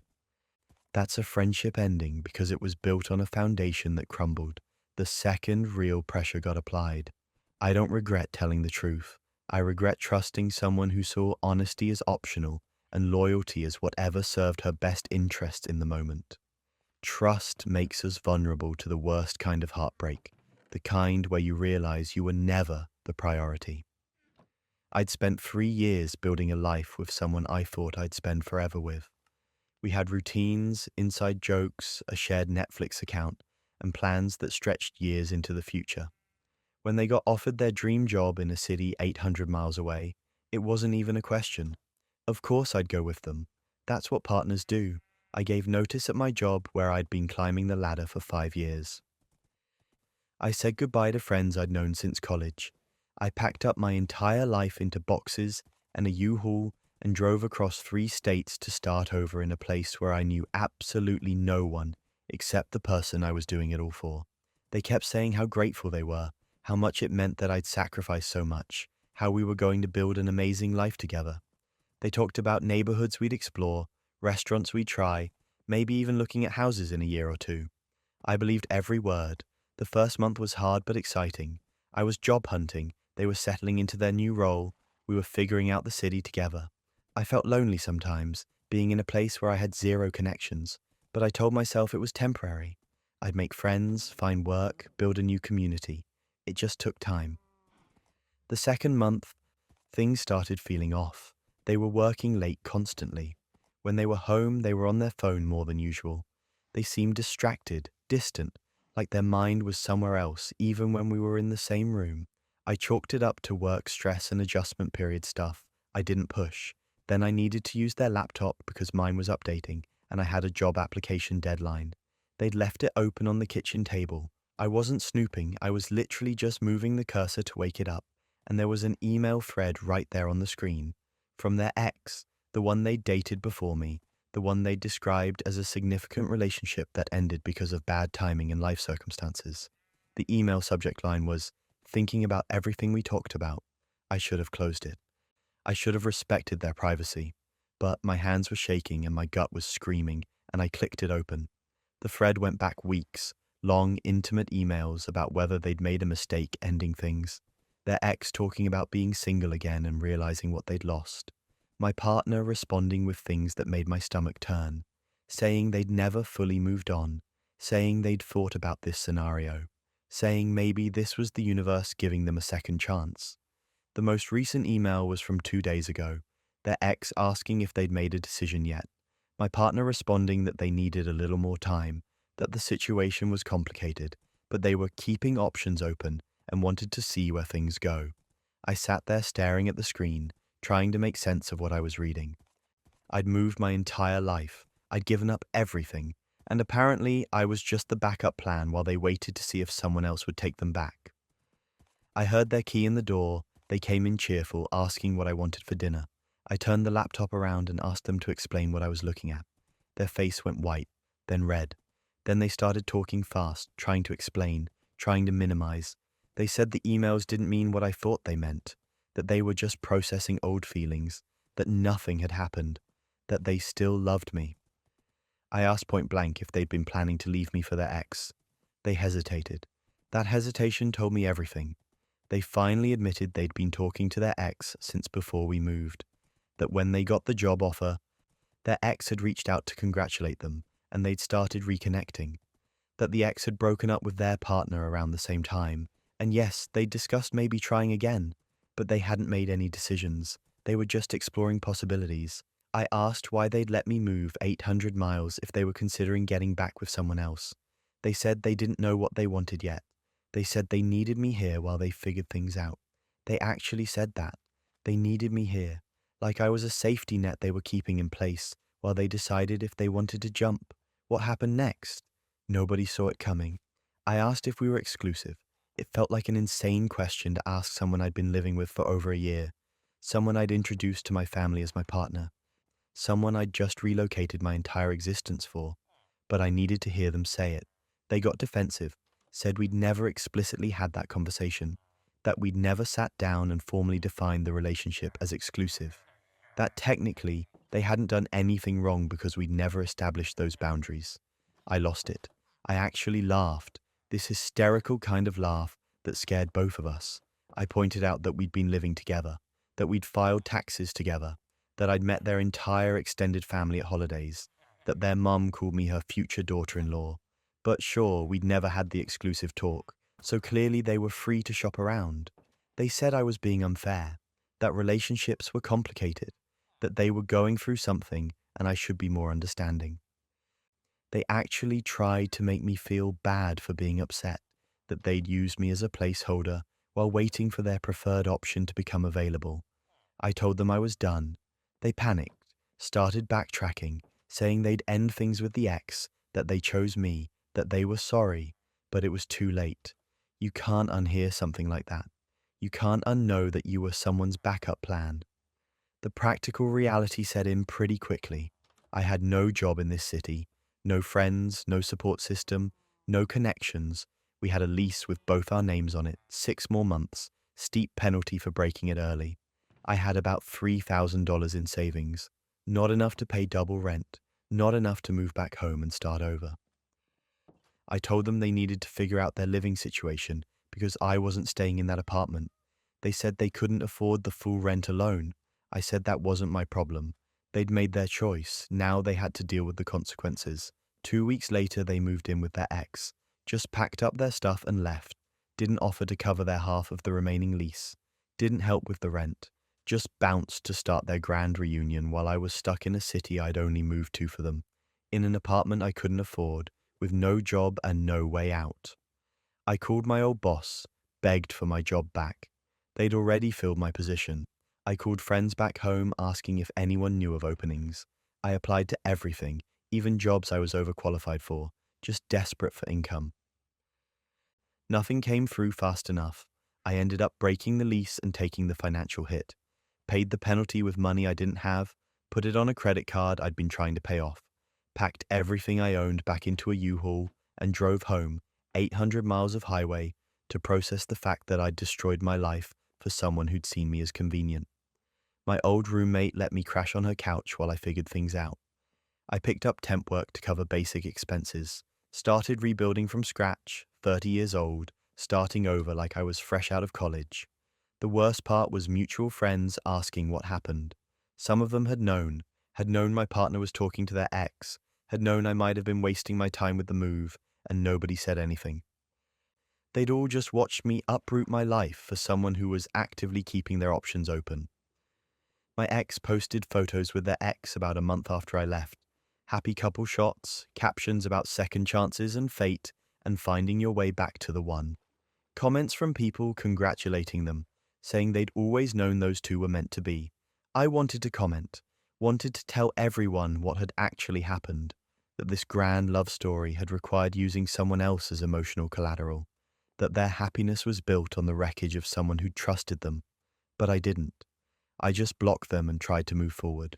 It took me 8 months to find a decent job back home. Took over a year to financially recover from the move and the broken lease and the credit card debt. Took even longer to trust someone enough to date again. But I learned something crucial. When someone shows you that you're optional to them, believe it. Don't wait for more proof. Don't make excuses about stress or timing or complicated feelings. Just believe what they're showing you and walk away before you invest any more of yourself in someone who sees you as a backup plan. I'm back home now. I have my old life back, more or less. Different job, same city, same friends, who never should have let me leave without asking harder questions. I'm starting over completely, older and significantly more skeptical, but at least I'm not sitting in an apartment 800 miles from home, waiting for someone to decide if I'm good enough. Being used is one thing, but being exploited at work while being called uncommitted? That takes a special kind of audacity. I thought I had a normal job with normal expectations. 9 to 5, Monday through Friday, reasonable workload, standard corporate setup. My manager, Linda, seemed fine at first. Professional, organized, clear about expectations. The problem started about 3 months into the role. She scheduled our first after-hours meeting casually.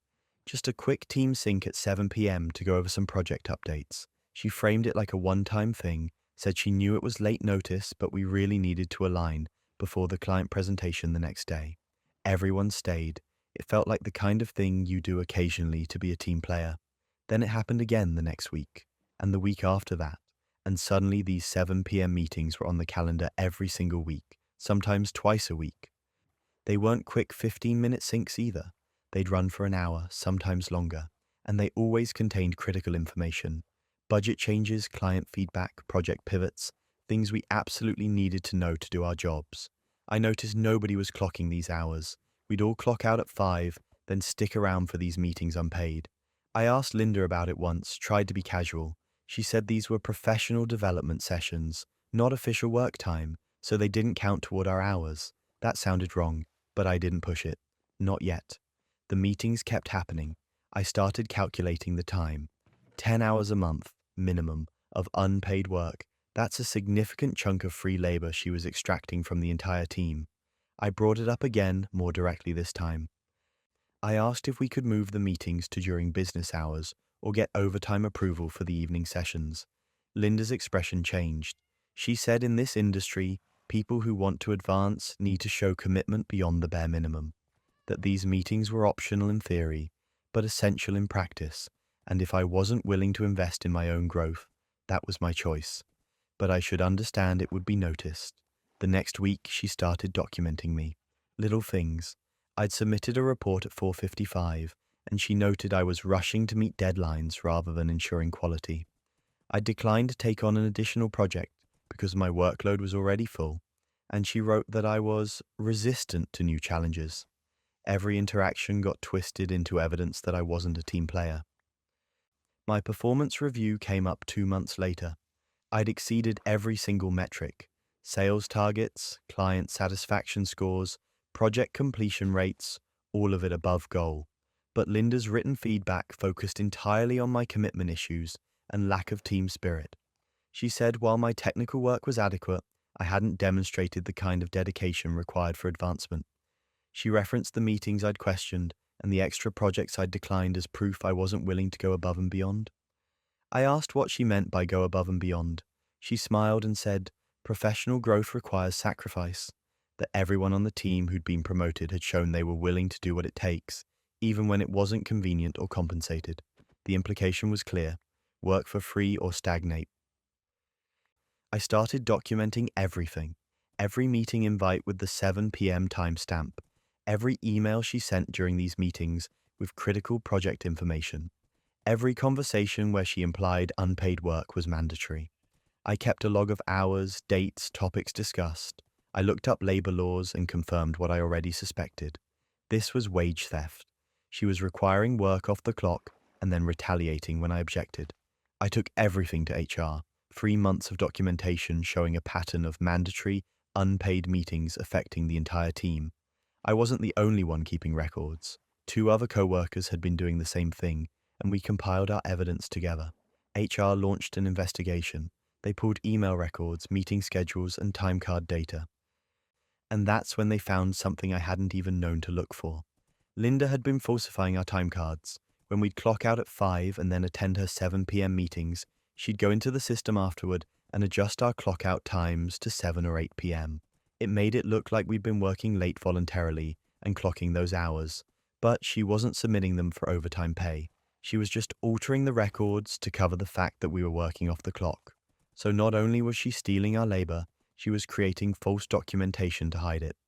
The wage theft was systematic, calculated, and involved actual fraud. HR moved fast once they understood the scope. Linda was fired within 2 weeks. They issued back pay for all the unpaid hours, calculated overtime, sent out a company-wide memo about proper timekeeping procedures. It seemed like justice, like the system had actually worked. But that wasn't even the worst part. Before Linda got walked out, she had one final meeting with upper management, and apparently she used it to trash my reputation as thoroughly as possible. She told them I was a troublemaker who'd fabricated claims to cover my own poor performance, that I'd manipulated other employees into supporting false accusations because I was bitter about my performance review, that I'd created a hostile environment on the team by encouraging people to be suspicious and uncooperative. None of it was true. We had evidence. HR had confirmed the wage theft, but Linda's version got into my file anyway, because she'd been with the company for 8 years, had relationships with executives, and knew how to frame a narrative. And I was relatively new, relatively unknown, and now permanently labeled as someone who causes problems. I found out about the reputation damage when I applied for an internal transfer 6 months later. The hiring manager was interested until they talked to someone in leadership who'd worked with Linda. Suddenly, I was getting feedback about concerns over my collaborative abilities and my approach to conflict resolution. Code for troublemaker. Code for the person who reported their manager and made the company deal with a messy investigation. I did eventually transfer to a different department, but only after 3 rejected applications and a lot of very careful reputation management. I had to work twice as hard to prove I was a team player, that I wasn't looking for problems, that I could be trusted not to run to HR over every little thing. The irony is suffocating. I reported actual illegal activity, provided evidence, followed proper channels, and somehow I became the liability. Linda committed fraud, stole from multiple employees, and retaliated when questioned. But she got severance, and I got a reputation as uncommitted and difficult. The co-workers who'd helped compile evidence stayed quiet about their involvement. They were smart. They let me be the face of the complaint while they kept their heads down. I don't blame them. They saw what happened to me and made the rational choice to protect themselves. I learned something important from this whole disaster. Companies care about liability, not justice. HR protected the organization by firing Linda once the wage theft was documented. But they also protected the organization by letting her final accusation stand, by allowing the narrative that I'd caused problems rather than solved them. Being right doesn't matter if the wrong person gets to tell the story first. Having evidence doesn't matter if the people in power already decided they don't like the implications.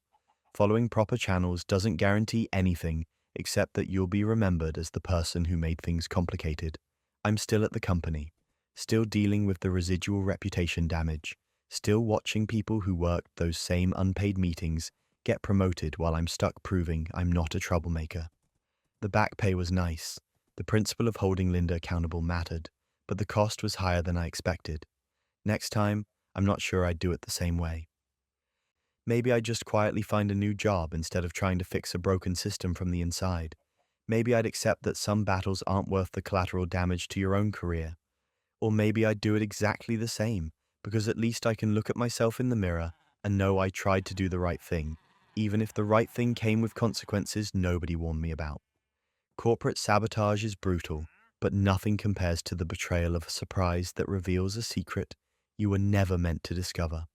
I thought I'd hit the relationship jackpot when my partner surprised me with a weekend getaway for our anniversary. We'd been together for 2 years and things had been solid, or at least I thought they had been. They'd planned everything, booked a boutique hotel in this charming coastal town I'd mentioned wanting to visit once in passing. The fact that they'd remembered and planned it all felt incredibly romantic. We arrived Friday evening, both of us exhausted from the drive but excited for the weekend ahead. I walked up to the check-in desk while my partner grabbed our bags from the car. The woman at the front desk smiled warmly and said, "Welcome back, Mr. Harrison. So good to see you again." I corrected her, told her that wasn't their name. She looked confused, checked her computer, and then apologized for the mix-up. My partner came in right as she was fumbling through an explanation, and they smoothly redirected the conversation, got our room keys, and hustled us toward the elevator before I could think too much about it. I mentioned it seemed weird that she'd called them a different name. They laughed it off, said front desk people mix up guests all the time, that the hotel probably had another reservation under that name, and she got confused. It made sense enough that I dropped it. We went to dinner at this beautiful restaurant on the water, one of those places with string lights and fresh seafood and a view of the sunset. The host greeted us at the door, took one look at my partner and said, "Oh, wonderful, back again so soon, your usual table?" My partner's face did something strange. Just for a second, this flash of panic before the smile snapped back into place. They told the host we'd sit anywhere, no preference, and we got led to a table by the window. I asked how often they'd been here before. They said never, that the host must have them confused with someone else. 2 mistaken identity situations in one evening felt unlikely, but I didn't want to be that person who ruins a nice anniversary trip by being paranoid. So I pushed the feeling down and tried to enjoy dinner. The food was incredible. The conversation was good. We walked along the beach after, holding hands, and I tried to focus on that instead of the weird coincidences. We went back to the room and I thought maybe I'd been overthinking everything. The next morning, I woke up early and my partner was still asleep. I went down to the car to grab my phone charger I'd left in the center console. When I opened it, a bunch of receipts fell out onto the passenger seat. Hotel receipts, restaurant receipts, all from this same town, all dated from 2 weeks ago. I sat there in the parking lot, holding proof that my partner had been here recently, and suddenly the mistaken names and the "back again so soon" comments made horrifying sense. I went back to the room and waited for them to wake up, showed them the receipts, asked them to explain. They tried the same deflection tactics, said they'd been here for work, hadn't mentioned it because it wasn't important. The receipts must have gotten mixed up in the car. I asked why the hotel reservation from 2 weeks ago was under a different name. They went quiet. I asked who they'd been here with. More silence. That's when everything unraveled. I'd brought my laptop for some work I needed to catch up on. While my partner was in the shower, I did something I'd never done before. I logged into our shared cloud account, where our phones backed up, found their messages, started reading, months of conversations with someone named Alex, flirty messages that escalated into explicit ones, plans for weekend trips, inside jokes, photos I'd never seen, and references to our special place, which was clearly this exact coastal town, this exact hotel. The most recent messages were from 3 weeks ago, Alex asking when they could come back to the coast, my partner saying they needed some time, that things were complicated, but they'd figure something out soon. Then 2 weeks ago, my partner and Alex had spent a weekend here, the same hotel room I'd slept in last night, the same restaurant where we'd eaten dinner, the same beach where we'd walked hand in hand. And now, for our anniversary, my partner had brought me to their affair location. The level of audacity required to do something like that was almost impressive in its sheer awfulness. When they came out of the shower, I had their messages pulled up on my laptop. I asked them if they wanted to explain before I read their own words back to them. They sat down on the bed, looked at the screen, and their whole face just collapsed. They tried to explain, said they'd made a mistake, said it had been going on for a few months but they'd ended it, said they'd chosen me, and here's the part that made me want to throw something. They said they'd brought me here this weekend to reclaim the place and make new memories that would replace the old ones, like that was supposed to be romantic. Like I was supposed to be grateful that they'd broken up with their affair partner and decided to overwrite their infidelity by bringing me to the scene of it. I asked if Alex knew about me. They hesitated. I took that as a no. I found Alex's number in the messages and called it right there. Put it on speaker. Alex answered cheerful and warm. I introduced myself as my partner's significant other of 2 years.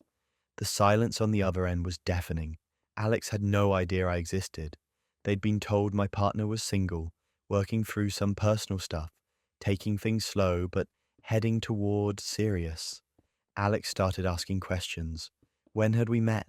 How long had we been together? Where did we live? Each answer I gave was clearly devastating news. My partner tried to grab the phone. I moved away, kept talking. Alex and I compared timelines, realized that our entire relationship had overlapped, that there was no period where my partner had been faithful to either of us. Alex hung up. I hung up. My partner tried to do damage control, but what was there to say? They'd been living a double life, lying to both of us, and their grand gesture of bringing me to our special place was actually just them being too cheap or uncreative to find a new location.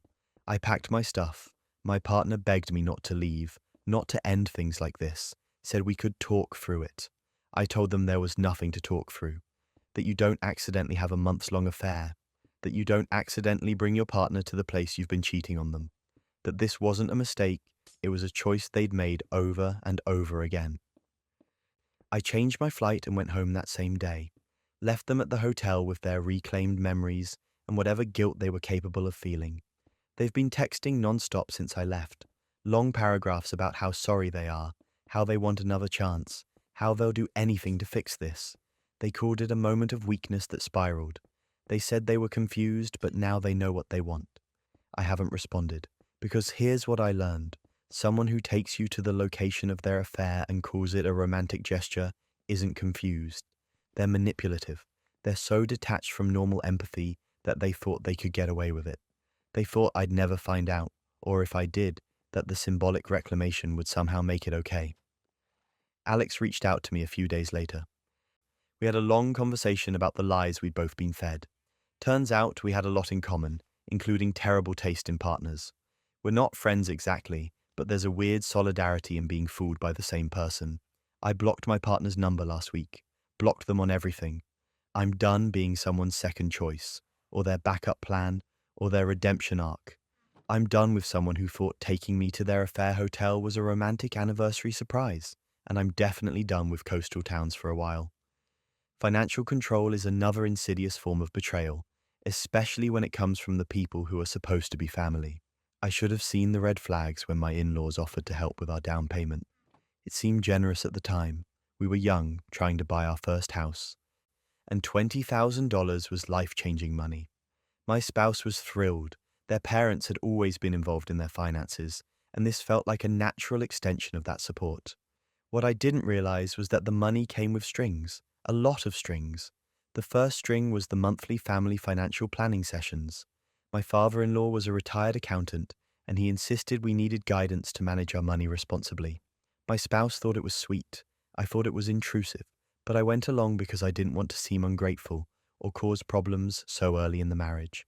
The sessions were exactly as uncomfortable as they sound. My in-laws would sit at our kitchen table and go through every expense. Why did we spend this much on groceries? Did we really need that streaming subscription? Couldn't we cut back on eating out? It felt less like advice and more like being audited by people who didn't think we were capable of handling our own finances. Then came the request for account access. My father-in-law said it would be easier to help us if he could see our accounts directly. Just viewing access, he promised, just so he could monitor things and give better advice. My spouse agreed immediately. I hesitated, but I was overruled. Their parents were trying to help. I was being paranoid. For about 6 months, things seemed fine. Annoying, but fine. The monthly meetings continued. My father-in-law would make suggestions about budgeting. My mother-in-law would passive-aggressively comment on purchases she deemed unnecessary.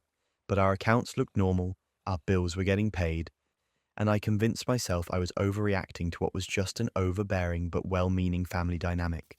Then I noticed money disappearing. Small amounts at first, 100 here, 200 there. Transfers labeled as savings or investments. When I asked my spouse about it, they said their dad was managing some investments for us, moving money around to get better returns. It was supposed to be a good thing. I asked to see the investment accounts. My spouse got defensive, said their parents knew what they were doing, and I needed to trust the process. Said I was being controlling and suspicious for no reason. We fought about it, and I eventually dropped it because I didn't want to keep fighting. But the transfers kept happening. Larger amounts, 500, 1,000. I started keeping my own records, tracking every transfer out of our accounts. Over 3 months, almost $6,000 had been moved, and I had no idea where it was going. I demanded answers, not suggestions, not reassurances, actual details about where our money was. My spouse finally admitted they didn't know exactly. Their parents were handling it. It was in an account somewhere. For investments, for our future, for family emergencies. That last phrase made my blood run cold. Family emergencies. Not our emergencies. Family emergencies. I went to the bank the next day, asked to see every account with my name on it. That's when I found it. An account I'd never opened, never authorized, with both our names attached. My in-laws were listed as joint holders with full access. The account had been active for 2 years. 2 years of regular transfers from our checking account. Small enough that we wouldn't immediately notice, but frequent enough that it added up to something staggering. $40,000. They'd taken $40,000 from us over 2 years and funneled it into an account they controlled. The transaction history was even worse. Withdrawals for home repairs on their house, payments for their car lease, vacation expenses, medical bills. This wasn't an investment account. This was their personal expense fund, and they'd been using our money to pay for their lifestyle. I felt sick. I printed everything, every statement, every transaction, all of it. Took it home and confronted my spouse with the evidence spread across our kitchen table. They looked shocked, then defensive, then horrifyingly understanding. They said their parents must have needed help, that family takes care of family, that this was probably just temporary until their parents got back on their feet. Financially, I asked how long they'd known. They admitted they'd known about the account for about a year. They'd seen statements, had conversations with their parents about it. They'd been told it was for our benefit, for building family wealth, for making sure we'd be taken care of in the future. They'd believed it because their parents had always handled money this way, pooling resources, sharing expenses, taking care of each other. I pointed out that we were the only ones being taken from, that $40,000 had flowed one direction, from us to them, with nothing coming back. My spouse said I didn't understand how their family worked, that this was normal for them, that their parents knew better about finances than we did. The cognitive dissonance was staggering. Our money had been stolen, and my spouse was defending it as family values. I closed the account the next day, removed my name, removed my spouse's name, cut off all access. Then I called my in-laws and demanded they repay every cent. My mother-in-law cried, said I was destroying the family, that they'd only taken what they needed, that it was always meant to be paid back eventually, that we were young and didn't understand how hard it was for older people on fixed incomes. My father-in-law said I was being financially irresponsible and ungrateful, that the down payment they'd given us was worth more than what they'd borrowed, that we owed them for everything they'd done for us. I pointed out that the down payment was $20,000 and they'd taken $40,000. The math didn't support their argument. My father-in-law said I was being disrespectful and hung up. My spouse was caught in the middle, torn between defending me and defending their parents. They kept saying both sides had valid points, that yes, their parents shouldn't have taken money without asking, but also I was being harsh and unforgiving, that families work through things, and I was escalating instead of trying to find a compromise. I asked what compromise looked like when someone had stolen $40,000 from us. My spouse didn't have an answer. That's when everything unraveled. My in-laws refused to repay anything, said the money had been spent on necessities, that they didn't have it to give back, that we should write it off as helping family. They started telling relatives their version of the story, painting me as the villain who'd cut them off financially and turned their child against them. My spouse's siblings called asking what was going on. I explained the situation. Some of them were horrified. Others said their parents had done similar things with their accounts, and it was just how the family operated. Apparently this was a pattern, and everyone had just accepted it as normal. My spouse suggested we go to therapy. I agreed, hoping a neutral third party could help them see how insane this situation was. The therapist listened to everything and then gently told my spouse that what their parents had done was financial abuse, that it was illegal, that the fact they'd normalized it didn't make it acceptable. My spouse cried through the entire session, said they felt like they had to choose between me and their family. The therapist pointed out that their family had put them in that position by stealing from us, not me, by refusing to accept it. We're still in therapy. My spouse is slowly starting to understand the scope of what happened, but they're also grieving the loss of the relationship they thought they had with their parents. The trust is broken, and I don't know if it can be rebuilt. My in-laws still refuse to acknowledge any wrongdoing. They've stopped speaking to us entirely, except through relatives who keep trying to mediate. My spouse gets calls from family members saying I'm being too hard on their parents, that I should forgive and move on, that this is tearing everyone apart. I filed a police report.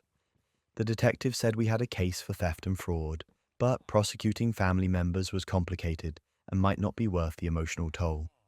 I'm consulting with a lawyer about civil options, but recovering the money seems unlikely. They don't have assets to seize, and proving the transfers were unauthorized when my spouse knew about them complicates everything. Our marriage is hanging by a thread. Some days my spouse seems to get it, seems angry at their parents for what they did. Other days they backslide, saying maybe I'm overreacting, maybe we should just let it go. I can't tell if we're going to make it through this. I've learned that financial abuse isn't always obvious. Sometimes it comes wrapped in family obligation and generational expectations. Sometimes the people stealing from you convince you it's love. And sometimes the person you married has been so conditioned to accept it that they can't see the theft even when it's documented in bank statements. $40,000, 2 years of systematic theft, and I'm the one being accused of destroying the family for refusing to pretend it didn't happen. Sometimes workplace betrayal doesn't whisper in the shadows, it performs for an audience. I'd been working on this software system for 6 months. It was the kind of project that consumed everything. Late nights, weekends, countless iterations, debugging sessions that lasted until sunrise. It was my baby. I'd conceived the architecture, written the core algorithms, designed the interface, troubleshooted every bug. My team was involved because we collaborated on everything, but this project was fundamentally mine. Everyone knew it. We had regular check-ins where I'd walk them through my progress. They'd offer suggestions, test features, provide feedback. It was collaborative in the way good teams operate. They knew every detail because I'd been transparent about the development process. I trusted them. We were supposed to be working toward the same goal. The presentation to executive leadership was scheduled for a Wednesday morning. This was the big moment. 6 months of work culminating in a demo that could reshape how our entire department operated. I'd prepared my slides, rehearsed my talking points, made sure every technical detail was airtight. I was nervous but ready. I showed up to the conference room 15 minutes early. The door was closed. I could hear voices inside. I figured people were just getting settled, so I waited. Then I heard my manager's voice saying, "Let's run through it one more time before she gets here." Something felt off. I opened the door. My entire team was there. My slides were on the screen, but they'd been edited. My name had been removed from every single slide. The title page now listed all 4 of my teammates as primary developers. My role, buried on slide 37, was listed as research support. I stood in the doorway trying to process what I was seeing. My manager noticed me and smiled like nothing was wrong. She said good morning and told me to take a seat. They were just doing a final tech check. I sat down, completely blindsided, waiting for someone to explain. Nobody did. The executives started filtering in. The CTO, the VP of operations, department heads, people whose opinions mattered. The presentation started. My teammate Derek, who'd never written a line of the actual code, stood up and began presenting my work as his own. He talked about the development process, the challenges overcome, the innovative solutions implemented. Every word was something I'd told him during our collaboration meetings. He was reciting my own explanations back to the room as if he'd done the work himself. I kept waiting for him to credit me, to say working with our team member, or building on research from, or anything that acknowledged my existence. It never came. Another teammate, Jess, jumped in to explain the user interface design. My user interface design, the one I'd mocked up, tested and refined over dozens of iterations. She described my process, my decisions, my rationale. The executives nodded, impressed. I sat there in complete shock. This wasn't a miscommunication or an oversight. This was coordinated. They'd rehearsed this. They'd planned exactly who would present which sections, who would field which questions, how to divide credit among themselves while erasing me from the narrative entirely. My manager asked if I had anything to add. I said I had a lot to add, actually. She smiled and said we were short on time, so maybe just quick thoughts. She was managing me like I was a junior contributor being given a courtesy moment to speak, not the person who'd built the entire system they were presenting. I started to object, but the CTO cut me off with a technical question. He wanted to know about the algorithm optimization in the data processing module, the specific mathematical approach we'd used to reduce processing time. Derek froze. Jess looked at the slides like the answer might materialize. My other 2 teammates exchanged panicked glances, because none of them actually knew. They knew I'd solved the problem, but they didn't understand how. The silence stretched uncomfortably. The CTO repeated the question. Derek started to fumble through a non-answer, using buzzwords that didn't actually mean anything. I stood up. I said I could answer that question in detail, since I'd developed that specific algorithm, and then I asked if I could show them something on my laptop. The CTO said sure. I pulled up my development environment, showed them the code repository with full commit history, every file, every function, every comment, all time-stamped. The first commit was from 6 months ago, my name on every single change. I pulled up the original project proposal I'd written, dated 7 months back, outlining the entire system architecture. My name in the header, my signature at the bottom. I showed them email threads where I'd explained technical concepts to my teammates, where I'd answered their questions about how various components worked, where I'd sent them documentation I'd written. Then I pulled up the slides currently on the screen and showed the metadata, last modified yesterday evening, by my manager, who'd taken my original presentation and systematically removed my name from every mention. The room went dead silent. My teammates' faces had gone completely white. My manager was staring at the table. The CTO asked if anyone wanted to explain what he was looking at. Nobody spoke. He asked my manager directly why my name had been removed from the project I'd clearly developed. She started to say something about team collaboration and shared credit, but he cut her off. He said this wasn't collaboration, this was theft. He asked the rest of the executive team to clear the room, except for my team and immediate management. Once the door closed, he asked me to walk him through exactly what had happened. I explained everything.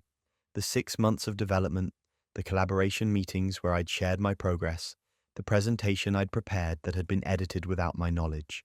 I showed more evidence, design documents, testing logs, problem-solving notes, all of it clearly my work. He asked my teammates if they disputed anything I'd said.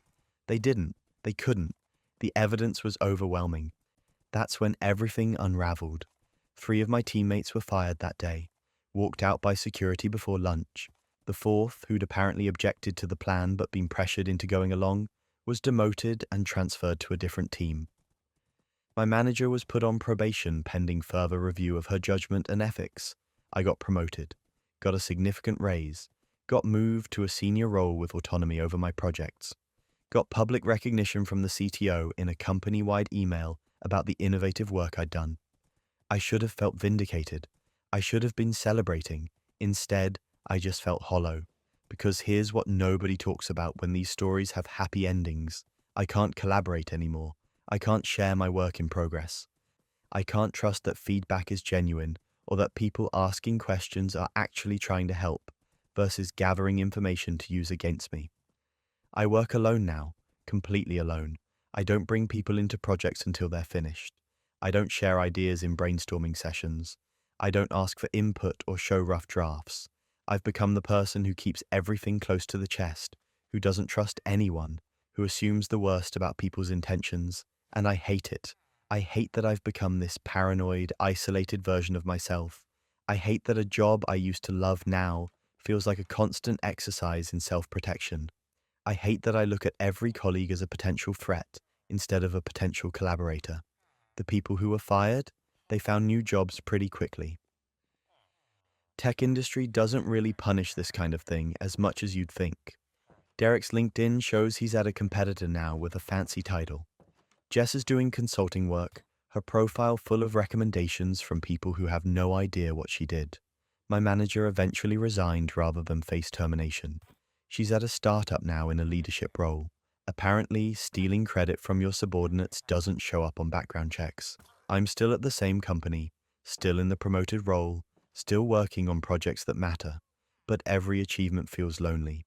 Every success is just me in a room by myself, unwilling to let anyone close enough to stab me in the back again. People ask why I don't work with teams anymore. I say I prefer independent projects. They nod like that's a personality quirk instead of a trauma response. I let them think what they want. I learned something that day in the conference room. Sometimes standing up for yourself works. Sometimes the evidence is clear enough, and the people in power are ethical enough that justice actually happens. Sometimes the system works, but victory doesn't erase what was done. It doesn't rebuild the trust that was destroyed. It doesn't give you back the version of yourself that believed in collaboration and good faith and people having your back. I won. I kept my work. I got recognized. I got promoted. And I lost something in the process that I'm not sure I'll ever get back. The ability to work with other people without wondering when they're going to turn my openness into a weapon. That's the real cost nobody mentions. Not the betrayal itself, but what it turns you into afterward. Lies about your work are one thing, but lies about your sanity. That's psychological warfare, and it's exactly what happened next. I had a friend once. We'll call her Monica. We'd been close for about 4 years, part of the same social circle, went to the same events, knew the same people. The friendship had been cooling off for a while, just natural drift. Different life priorities, less in common, the usual stuff. No dramatic falling out, just gradual distance. Then people started asking if I was okay. At first it was subtle, a mutual friend pulling me aside at a party, asking how I was holding up. I said I was fine, confused about why they were asking. They gave me this look, this sympathetic, concerned look, and said if I ever needed to talk, they were there. It kept happening. Different people, same concerned energy. Someone texted asking if I was getting the help I needed. Another friend said they'd heard I was going through something and wanted me to know I wasn't alone. I started asking what they'd heard. The answers were vague. just that I'd been struggling, that I'd been acting differently, that people were worried. I felt like I was losing my mind. I wasn't struggling. I wasn't acting differently. I was living my normal life, going to work, hanging out with friends, completely fine. But suddenly everyone was treating me like I was on the verge of collapse. Then someone showed me a screenshot, a text conversation allegedly between me and Monica, where I was supposedly having a breakdown, long rambling messages about feeling lost and scared and unable to cope, desperate pleas for help, mentions of things I'd never experienced, feelings I'd never expressed. I stared at the screenshot. The messages had my name, what looked like my profile picture, timestamps that seemed plausible. But I'd never sent them. I'd never written those words. I checked my actual message history with Monica. Nothing like what was in that screenshot existed. I told the friend who'd shown me that it wasn't real. They looked uncomfortable, said Monica had been showing it to people because she was worried about me, that she'd been trying to get our friend group to intervene because I was clearly in denial about my mental state. Other screenshots started surfacing, more fabricated conversations, me supposedly sending unhinged messages at 3 a.m., me allegedly having emotional outbursts that never happened. People were passing around these fake screenshots like evidence, and my denials just made me look more unstable. Classic gaslighting move. The more I insisted none of it was real, the more people thought I was in denial. Monica was playing the concerned friend beautifully. She'd approach people with tears in her eyes, showing them these fake messages, saying she was terrified for me, saying she tried to talk to me directly, but I'd gotten defensive and shut her out. She was positioning herself as the hero trying to save her troubled friend while I was supposedly spiraling. My reputation started crumbling. People treated me differently. Conversations got careful. Invitations stopped coming. I could feel people watching me, analyzing my behavior for signs of instability. Every normal emotion became evidence of the breakdown Monica had invented. The worst part was I had no idea how to fight it. How do you prove something didn't happen? How do you convince people that screenshots they've seen with their own eyes are fake when they look legitimate enough? I tried confronting Monica directly.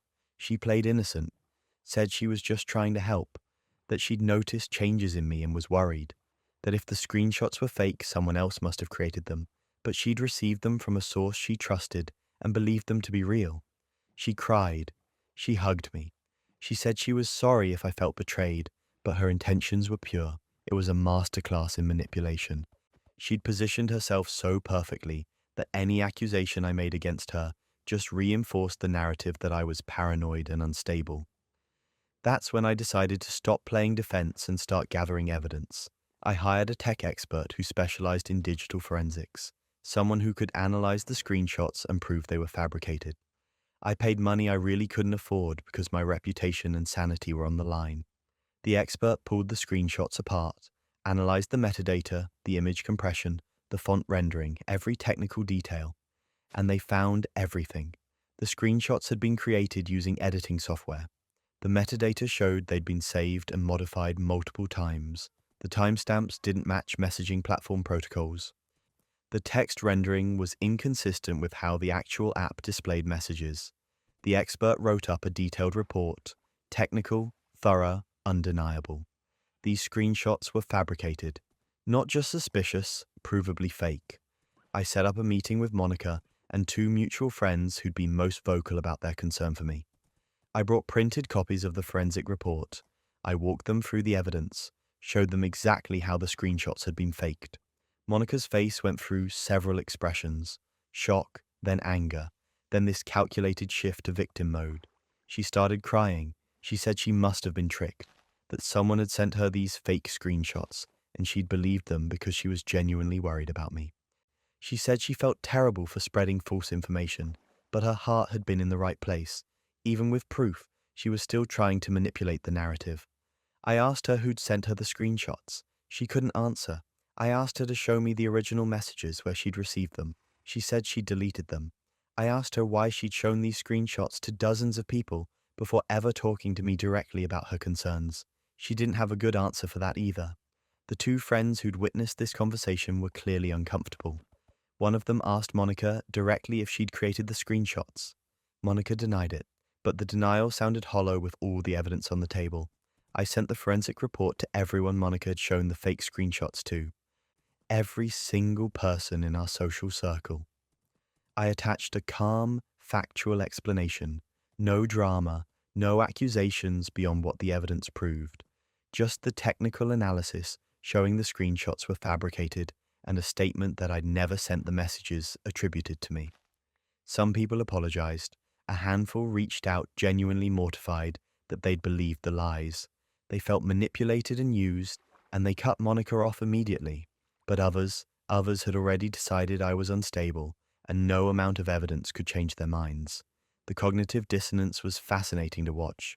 I'd proven the screenshots were fake, proven I'd never sent those messages, but some people had invested so much in the narrative of me having a breakdown that they couldn't let it go.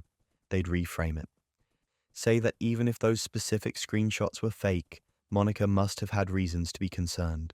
Say that my reaction to the whole situation proved I was defensive and difficult. Say that hiring a forensic expert was itself evidence of obsessive behavior. They'd twisted themselves into pretzels to avoid admitting they'd been wrong. I lost about half my friend group, some because they'd been complicit in spreading the lies, others because they couldn't handle being wrong, a few because they'd grown close to Monica and chose her side, regardless of evidence.